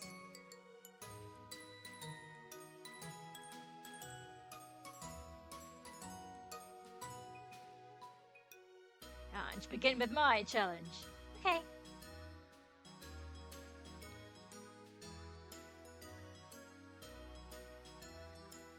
This is a story about December 25th, Christmas Day.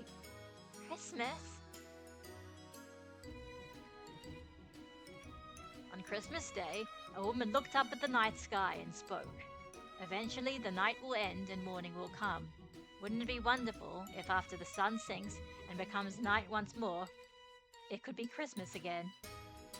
And then the man spoke. Okay, I'll make your dream come true for you. Is such a thing possible? Yeah, I get why the Shannon George and Count Jessica stuff was there, and it suddenly becomes a lot more meaningful and tragic in retrospect once you know, but it is a lot to go through. Yeah. And it's also, yeah. Anyway, let's let's figure this out. Christmas Day, eventually night will end, morning will come. We'll wonder after the sun sinks and becomes night once more, it could be Christmas again. And then the man spoke, okay, I'll make your dream come true for you. Is such a thing possible? Yeah? Maybe we don't answer this.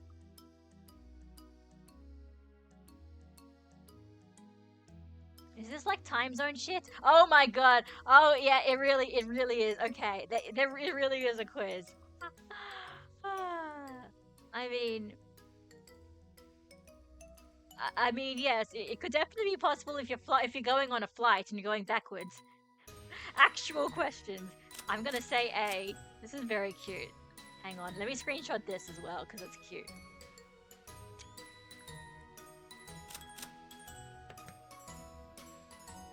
Oh, I see. It is possible. After all, the two nights in every day. What? Oh, December 25th starts at midnight. Midnight is during the night, so that's the first night. Then morning comes, and when night falls again, it's still the same day until... Hang on. What? November 25th starts at midnight. Right. That's the first night. Morning comes, and when night falls again, it's still the same day. Okay, yeah. Right. And both those nights are nights on Christmas Day. That works.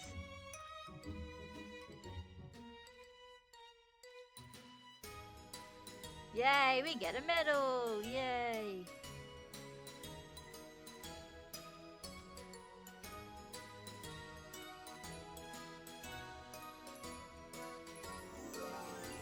You got one medal! Very cute. That's...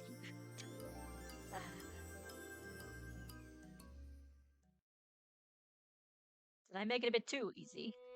No, I think it was just right. Genji, have I managed to act the part of a good grandpa? Of course. I'm just young, and she frequently grows sick and is unable to come to Rokunjima. She probably won't remember me well.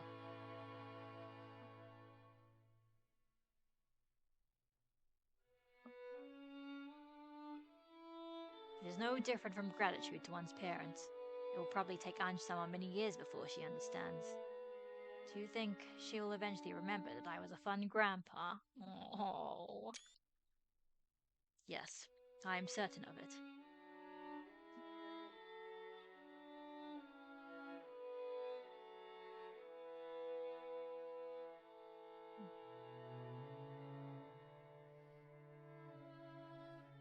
Aww, this is sad. I would hope for her to remember my smile if possible. Such a thing is probably too much to ask for. There's no way around it. That's what children are. Oh, it's you. Children just eat up kindness, and it never remains in their memories. By the time 12 years have passed, she'll surely learn what a bizarre, eccentric Ushumiya Kinzo was. Her smile is fated to be painted over by that and forgotten. Most probably. No matter how much I spoiled her, my love will not be rewarded. However, just as it takes a long time to remember what you owe your parents, Ange will surely remember someday.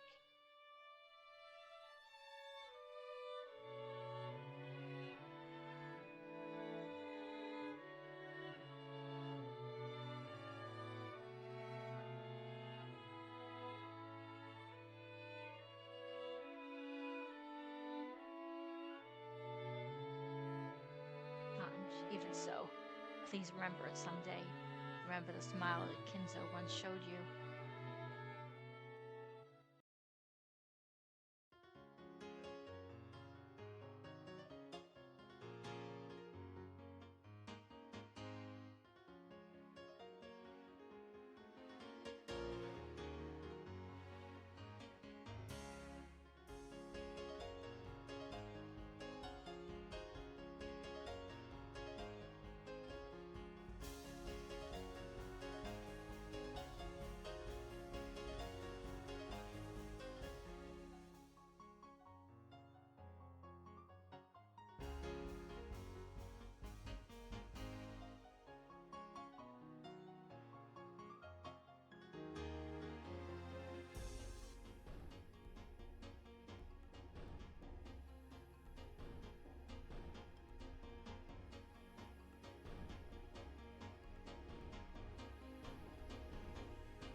fine, Zerit. Alright, am I gonna do... No, no, you know what? Nah, it's fine. I won't save Scum. I've saved Scum to the beginning of it, so it's fine. You know the story of Momotaro, right? Boy floated down a river in a peach. Yeah, that's right. But you know, one day, an apple floated down that river. An apple. And the next day, a butternut squash floated down it. Hate butternut squash. And the next day, some cabbage floated down it. The next day, a dill pickle did. I think I see this. Is this supposed to be in alphabetical order? The next day, an eggplant. Yeah, it's alphabetical. How did they do this in, How did they do this in Japanese? Actually, it's probably, now that I'm thinking about it, it was probably in just, like, the Japanese alphabet order. And they didn't do that in English because we don't fucking know that. Yeah, yeah. Here's the question. What floated down the river the next day? It'd be a G, right? Something starts with G.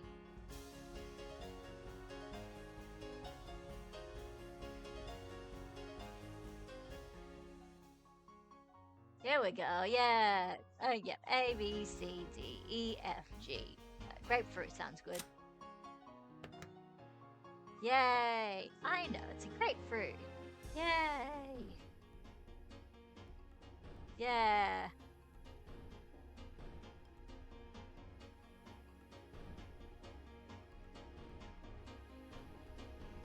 Yeah, we got a medal. This is very cute.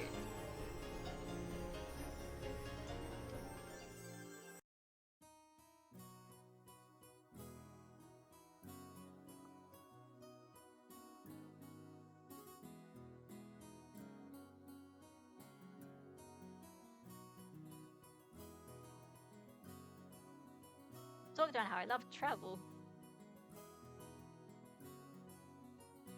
There was a traveler in a certain place.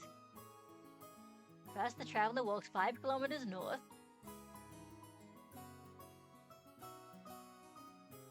Traveler first walked 5 kilometers north, then he walked 5 kilometers to the east, then he walked 5 kilometers to the south.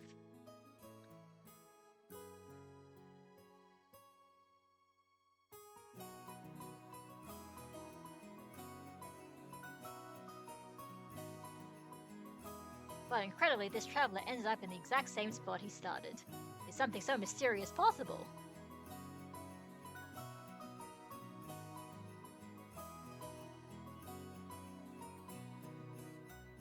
For a real hint, why don't you try thinking about in a globe? Oh, okay, interesting. Alright, there's a certain traveler. Let's go. This is stupid fun.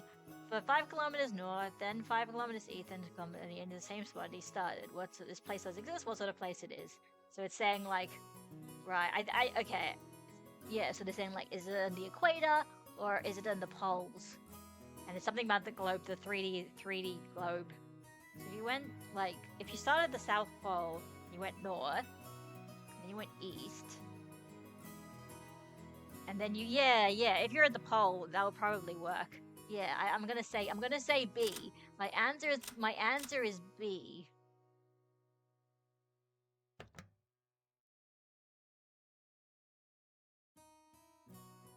Yay!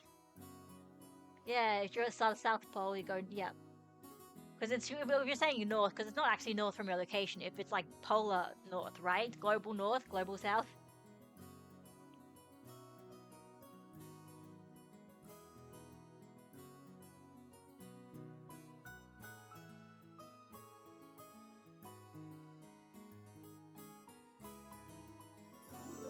Yay!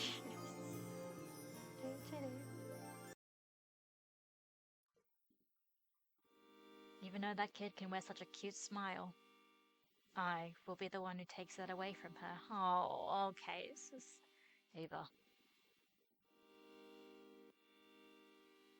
Her reaction was only natural, considering how she felt, but I wasn't able to see past it and accept her feelings.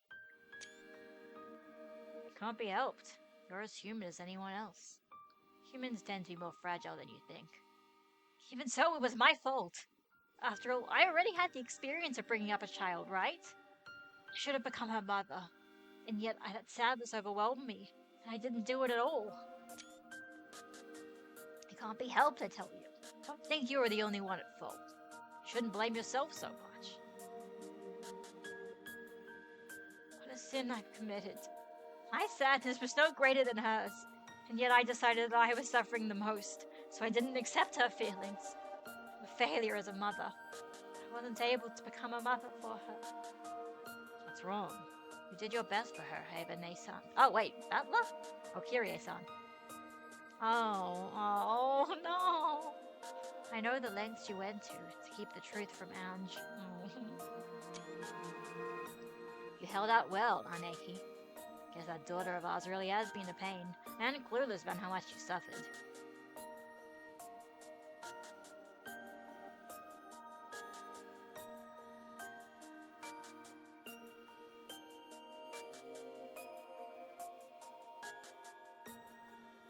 Eva tried to show affection for Ange, her last remaining blood relative. She tried to become Ange's new mother, even as she fought back the sadness she herself felt. However, Ange wasn't able to accept that kindness. She lashed out at Eva, the only one who had returned alive, for stealing her parents away from her. Eva, understanding the wounds that this little 6-year-old girl bore, withstood these attacks. She grit her teeth and poured all her affection onto Ange, affection that went ignored. However, the wounds Eva herself bore were also extremely deep. Man, fucking... You know who would not be able to play this? Social media nowadays would not be able to accept this game. You're like, what do you mean? But child abuse is just child abuse, right? If Ava's got to be a bad person, she's problematic. You can't possibly say that things are more complicated and the people have shades of grey to them. Where's the villain? I bet George is a pedophile because there was an age gap between him and Shannon.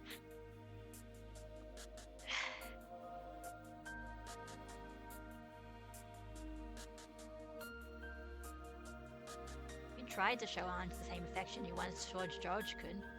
That was just for my own satisfaction. Ange-chan never felt any of it. Ange was the one who couldn't accept it. It isn't your fault. But who could possibly ask that of Ange-chan when she was just 6 years old? I should have held out much, much longer, until she could have understood my feelings. Eva-san, I want you to believe one thing. We don't blame you in the slightest. Kyrie-san. Thank you so much for suffering so long for Ange's sake. That kid has a human heart, and I'm sure she'll recognize the affection you showed her someday. Let's pretend George could sense Shannon was actually 19, lol. Yeah, I mean, well, but yeah, I mean, you know, clearly, obviously, you know, the narrative that he is trying to say here, the Ryukishi 07 is trying to say here that, you know, there is no villains, there is no just, this guy is just problematic, so they are responsible for all of the sins of the world. Obviously, everybody has shades of grey, but I just don't know if today's society can even understand something like that. Thank you, Aneki. We'll always be grateful. Isn't that wonderful, Eva? Your efforts haven't gone unnoticed.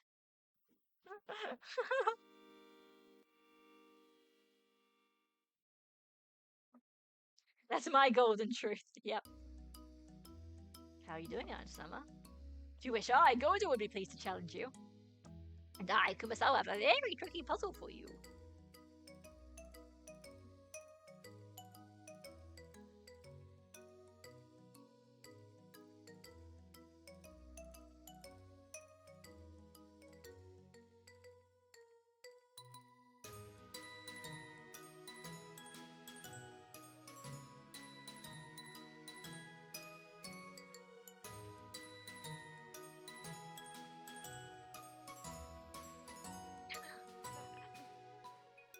Oh my goodness. Okay.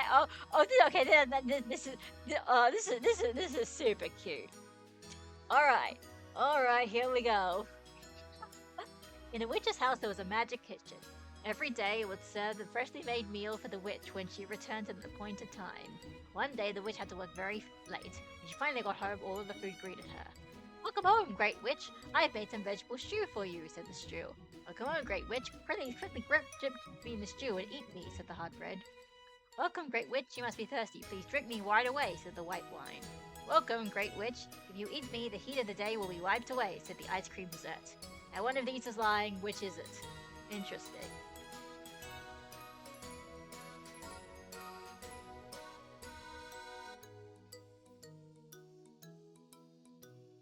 I mean, I would assume it's the ice cream, because they're saying that the witch had to work very late.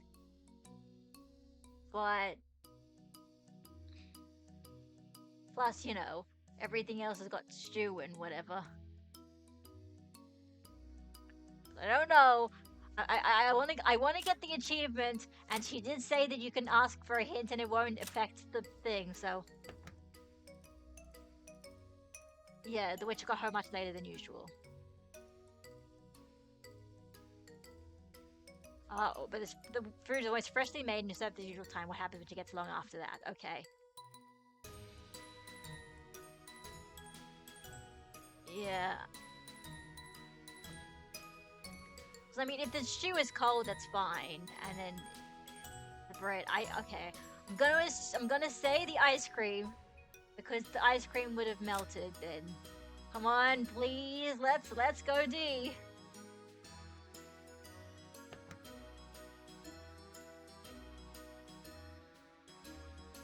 Yay! Yay! But yeah, I like how nuanced the writing is and how it shows empathy to everyone's circumstances, even if they seem unforgivable at first. Like, I think it is almost kind of sad that, like, I can almost imagine that, you know, nowadays I just don't think people, or at least social media, I just don't think social media could accept a story like this anymore. There must be clear bad guys and good guys and bad guys. There are evil villains, and evil villains must be punished. You know, like it's the fucking Hays Code, and it's like Hollywood from the 1930s, where they were trying to do self-censorship to try and stop, like, actual censorship from happening, and it was, you know.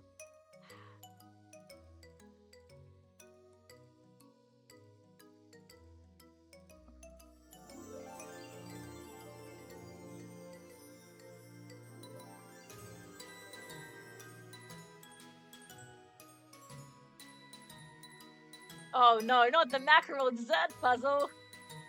Does this give us what Sam we're talking about? So you bet it'll be a strange one. Alright. The cook was in trouble. Oh, good god. Dinner had been fully prepared except for dessert, but he had no ingredients except sabara, mackerel and leftovers. Then the cook had a flash of inspiration by changing a single letter to make a grand dish out of those leftovers. Interesting.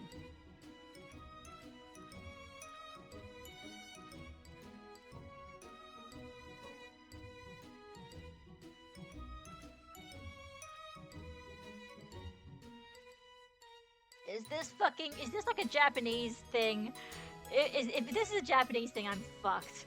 Ava, help me. I'm so dumb.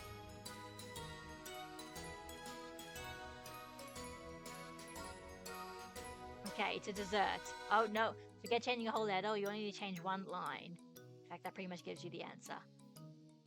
Okay. Alright.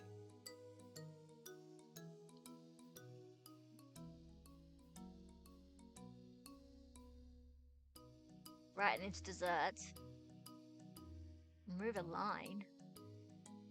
Oh, as in like a lot. Okay, as in like if it's like the B, then it'd be like, well, if you remove the line, it'd be like, no, that would be like that's not a letter.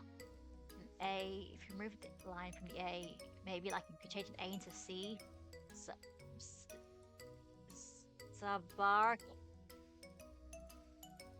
No. Sabra. I don't know what food is, but I assume that's the only thing I can think of. And if you remove the line from the R, you could make an I.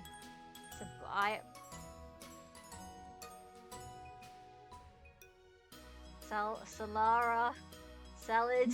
I don't. God damn it. No, no. I'm stuck. I'm not stuck, but I want to get 100% so I can get the Steam achievement. I want to figure this out myself. Man, I'm so glad Robin isn't here. He would give all the answers because,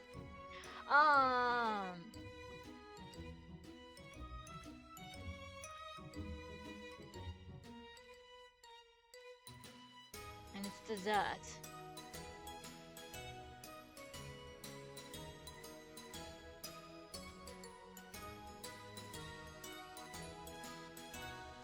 Cabra, I.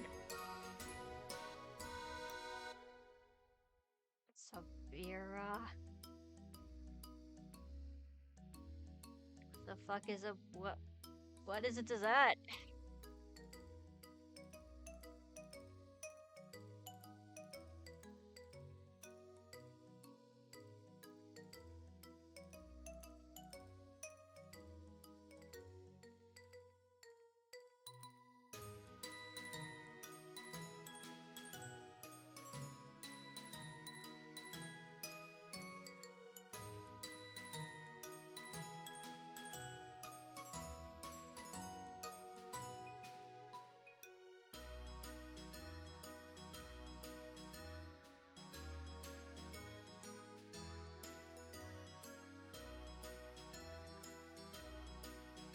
If I ask her again, do I get another hint? Ah.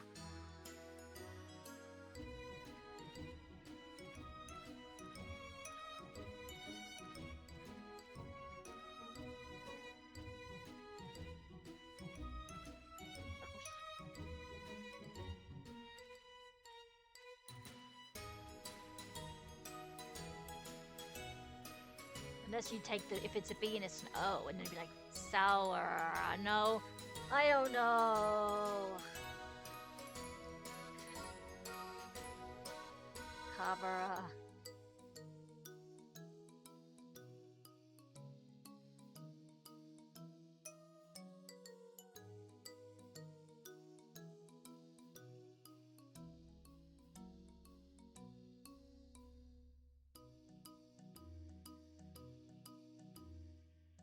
I'll just have to go with A just because there's enough. But what's a? I don't know desserts. Fuck. All right, well, Cabra, Cabra, Ra, blah, blah. Sabana, Saba, Salagra.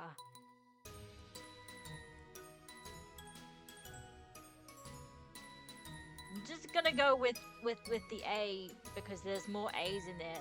So, fine. Screw it. Nope. Oh, okay. No achievement for me.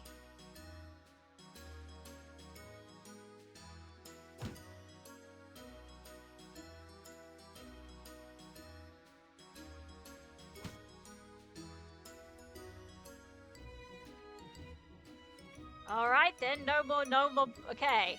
She will not tell us. I guess I'll have to figure this out later. Got it. I'm glad that you're at least someone else is also stumped though.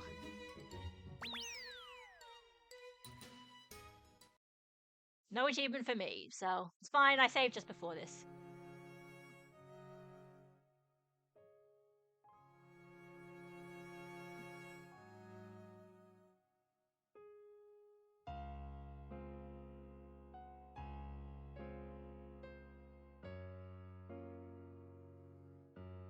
All right. Okay, when you're in Japan, the word emergency happens to sound the same as the number 9 twice. QQ? Or is it just 99 or whatever? If you add oh my, what the fuck? If you add an emergency to that, you'll get an ambulance. If this is subtracted 130, you'll get a police car. What number goes in the question mark? Oh my goodness. Hint, the difference between the two cars is half an emergency. So is it 99? If you add, no, but then, if you add an emergency is 99. If you add emergency to that, so an X plus 99 equals ambulance, and then X minus 130 is police car. What number is X And the difference between the two cars is half an emergency. But then half an emergency is what, like 45? You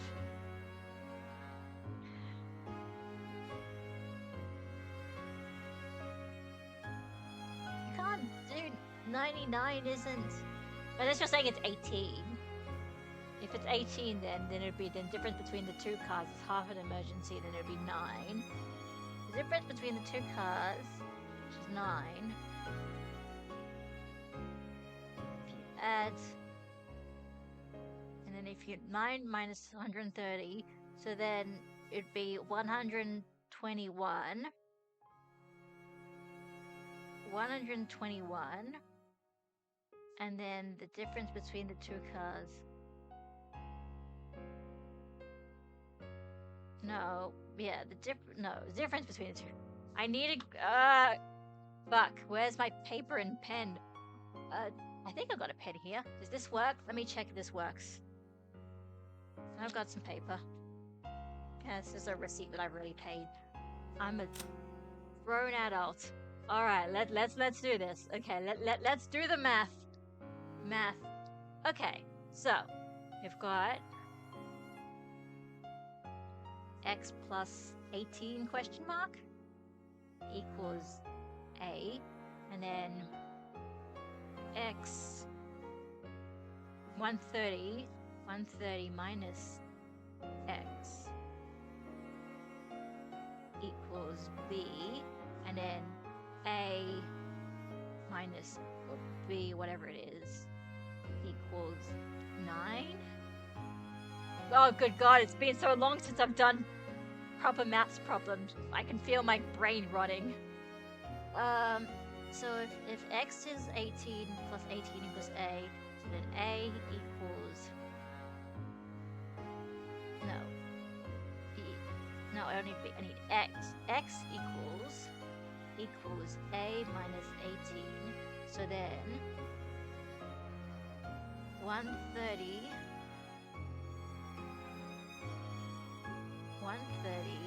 minus a minus 18 equals b. I'm trying to solve for x. What am I talking about? I need to solve for x, not for, okay, how do I do this again? How do I do simultaneous equations, guys? FYI, you're missing the red eye log of Kumisao and Goto when you get them wrong. Oh, that's so unfair! Oh, that's so unfair. I'll have to do this. I'll have to redo it then after I finish the game, which is unfortunate. Why, they're so mean! That's so mean! I mean, it's fair enough, but now, if you excuse me, I'm busy doing simultaneous equations. So if it's a minus b, or no, it could be a, or it could be b minus a. That's a problem. And I don't even know if an emergency is. Ava, please help me. Is this a maths question or is this more complicated? Yeah, okay, that's what I thought. Q means emergency and Q is 9. If you write 2 9s together, it looks like 99. If you add something to 90, okay, it's 99, not 18. Okay, so I'm gonna add 99, get you an ambulance. Oh, I've got it. Oh.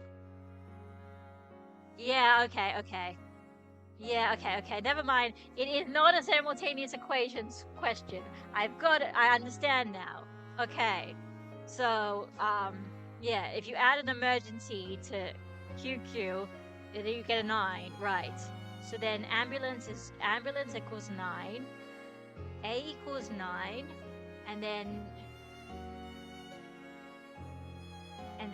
A, the difference between is half an emergency. But now I'm confused because they said emergency is 99, and you can't divide 99 by 2. It would give you a half a number. If you add an emergency to question mark to x, if you add a 9, then you get an ambulance. And then what's... Oh, wait a second. And this police car is something else about how the fucking... No, if you add 99 to 9, x is 9 then, right? If you add 99 to a 9, and you get 999, which is the emergency number, And then, if 9 is subtracted from 130, you get 121. So B equals 121. No, because no, we already know it's not, that's an X. If you add an emergency. Screw it. Let's, okay, am I gonna do this? No, I am, listen, what I'm saying is emergency number in Japan. Because I have to do this. 119. Really? Okay. In case of emergency, dial 119. Wait, what? Now I'm getting confused. And if you need to call the police, you need to dial 110. Okay. Oh my god, you're right. Wow, it really is. Yeah. Police is 110, ambulance is 119. Okay. Interesting. So, screw it. Let's keep going. So then, ambulance equals 119, and then police equals 110. Okay. Yeah, okay, that makes more sense now, maybe. If you add an emergency, so then if you add... So now it's 99 plus x equals 110, but then x would be 11. And then if 11 is subtracted, and the difference between 119 and 110 is 9, which is half an emergency because it's 99. Okay, it's not 9 by 2. Okay, but then 99, and then it's 121 minus... Oh, sorry.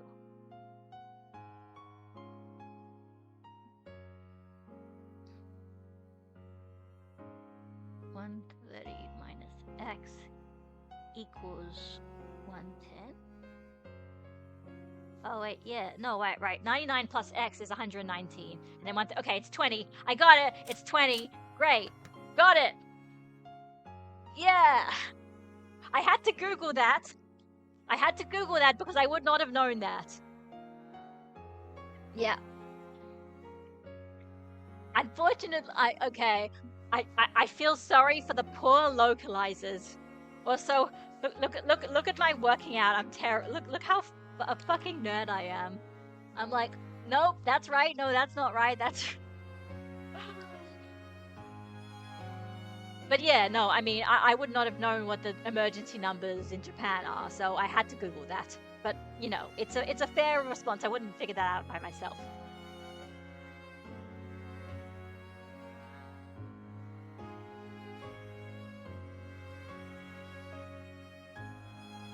Yeah.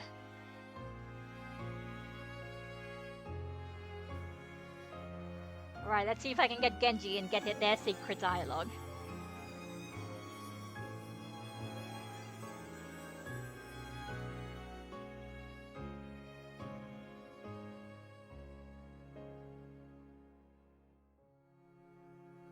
Anshama, have you learned division?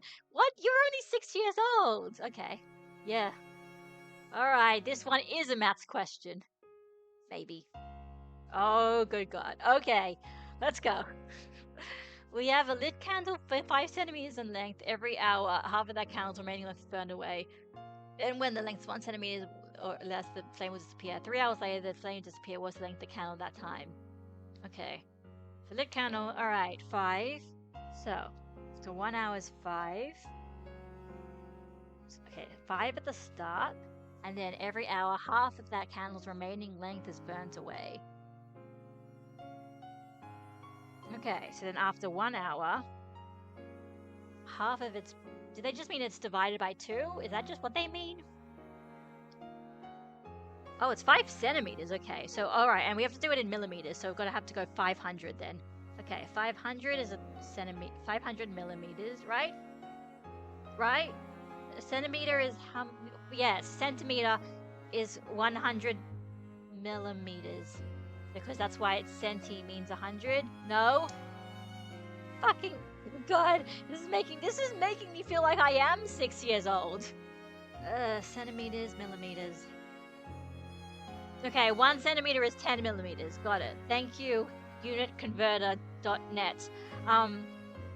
So 5 centimeters is 50 millimeters. Okay, 50 millimeters at the start, and then after 1 hour, half of the remaining length is burnt away. So it's divided by 2, so then it'd be 25, and then 3 hours, and then after 2 hours it would be 12.5, and then after 3 hours it would be 6.25.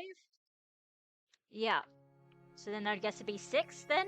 C? I mean, C? I'm gonna say C.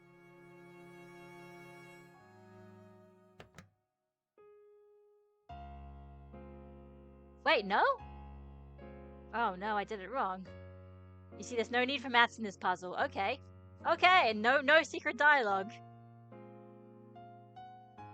Division's unnecessary. Oh no. Whoops. Ah, damn it. Okay. I swear to God, I'm gonna go back. The moment this is over, I am reloading my save and doing this shit all again. Got it. That one is a trick puzzle. This is a trick puzzle.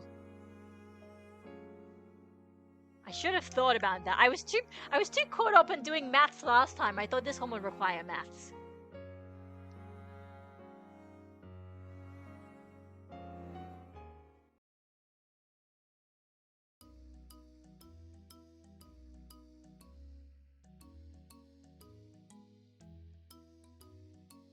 This is making me feel so stupid. This is making me feel so stupid. Kumasawa's was also a trick puzzle. I mean, okay, well, thank you for the hints. And I guess that makes sense. It's just the whatever. White, black, white, black. White, black, white, black, white. Question mark, black. White, black, white, black, white. What does the question mark stand for?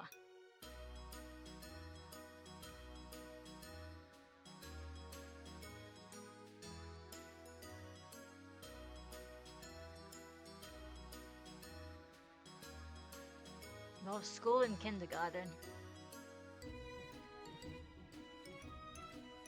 Okay, here we go.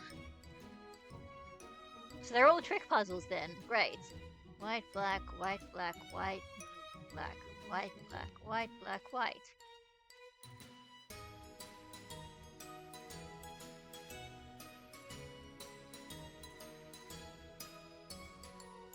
Yeah, I don't know the approach. Some things see in school and kindergarten.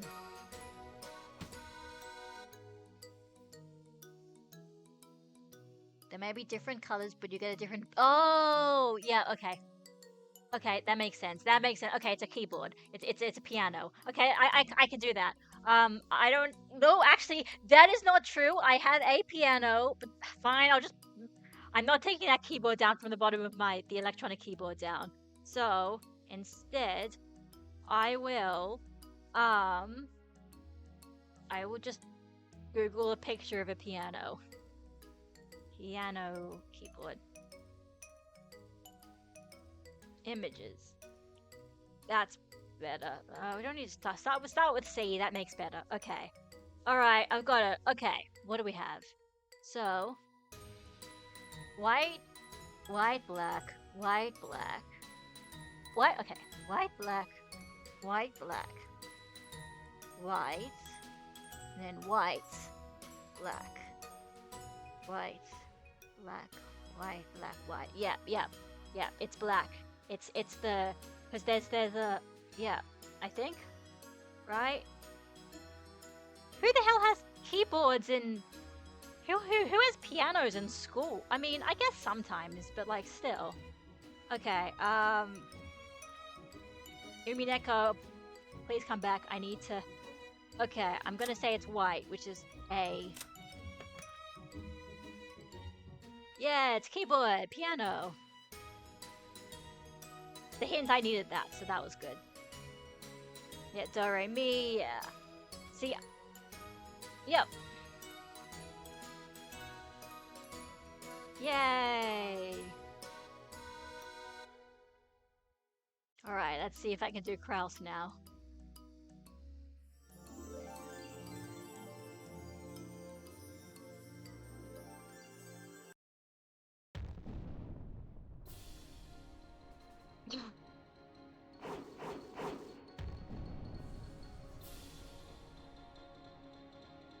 Here's a puzzle about the tenants of a skyscraper I've invested in.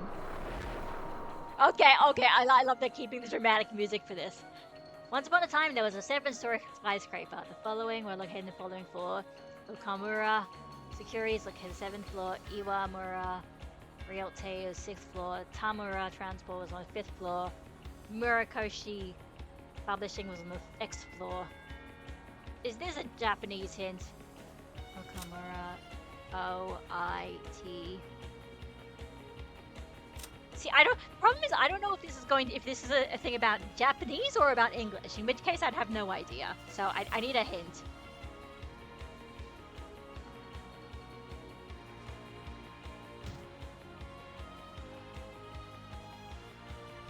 The X floor. Oh, okay.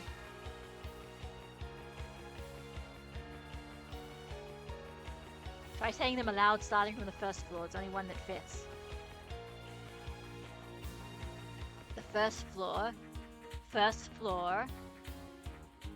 floor, oh, as in 3rd floor. Okay, right, 4. Okay, yeah, I don't think I would have gotten, I actually probably think I would have figured that out. So that's good. Yeah, the 4th floor, because that's the only one that ends with a TH. Yeah. Yeah.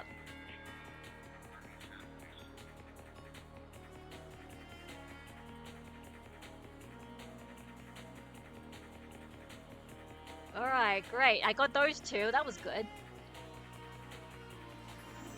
Alright. Yay!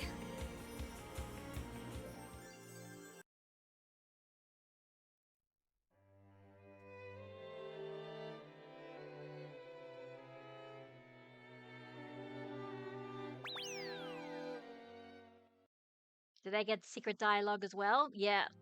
Oh, it's you, Natsuhi. Oh, that's so evil. I mean, I enjoy, I appreciate it, but it's so evil. You're hiding all the secret lore behind getting these brain teasers right on the first go.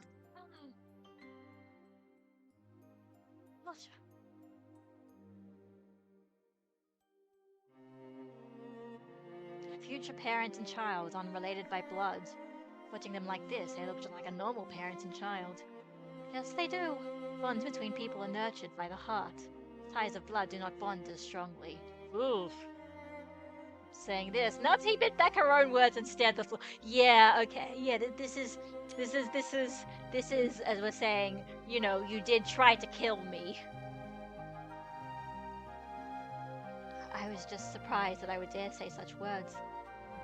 You don't need to worry about me. Because I rejected you, you made a painful fate in so many worlds. All of that is my responsibility. I understand how you felt. Unable to become pregnant, you were forced to feel shame for many years. In that situation, any woman would be shocked if they were handed a baby whose parentage did not know and then told to adopt them.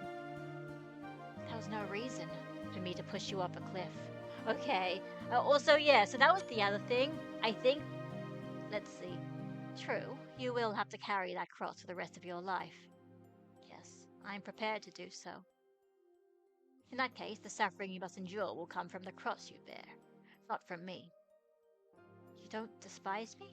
So that's the other thing. I think in the 5th game it was kind of ambiguous over whether she actually pushed them off a cliff or she just really wished it for it to happen, and then when it did happen, she believed it was like magic or some shit. But I guess, yeah, the spoilers basically said that no, she directly did actually push the servant and the baby off the cliff, so. Don't make that dejected face. No, perhaps it's the other way around. As long as you continue making that dejected face, I will feel no desire to punish you. As long as you continue to carry that cross, I will feel no desire to hate you. Do you mean that you don't hate me? To tell the truth, I did hate you. I hated your guts. I hated you so much I wanted to hang up a pillow with your picture on it and use it as a punching bag.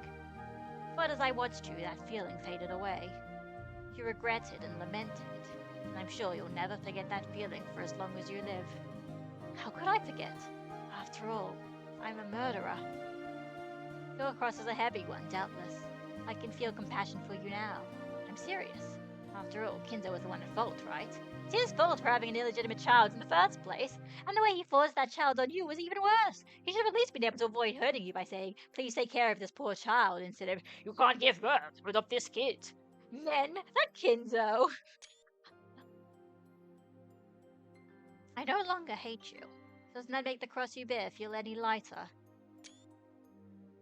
No, I still don't know how I can make up for what I did to you.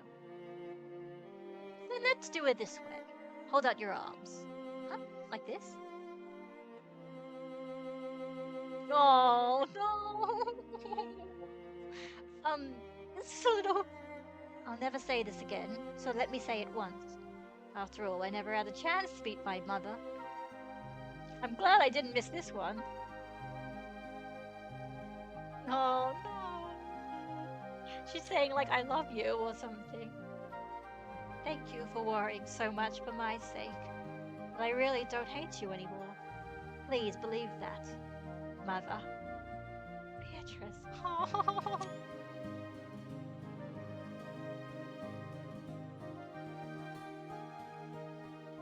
Oh, that's the end. Oh, that's the end of that chapter.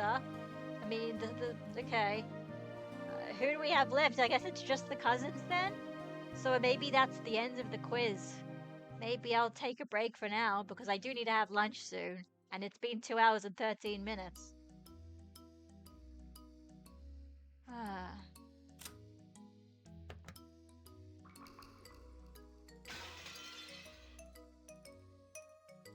Oh, okay, no, it's Channel and Canon as well. Okay, so there's still a few more quizzes left, but yeah, it's the end of a chapter break, so I think that's a good time to end it off and give my voice the rest. Ah, this is fun. This is fun, and I will have to redo these all to do to figure out the puzzles I missed. But I want to figure them out myself. I don't want to have to Google those answers if I can. Now that I know that they're logic puzzles, we'll see. All right. Yeah. I'll see you guys. Thanks for showing up as usual.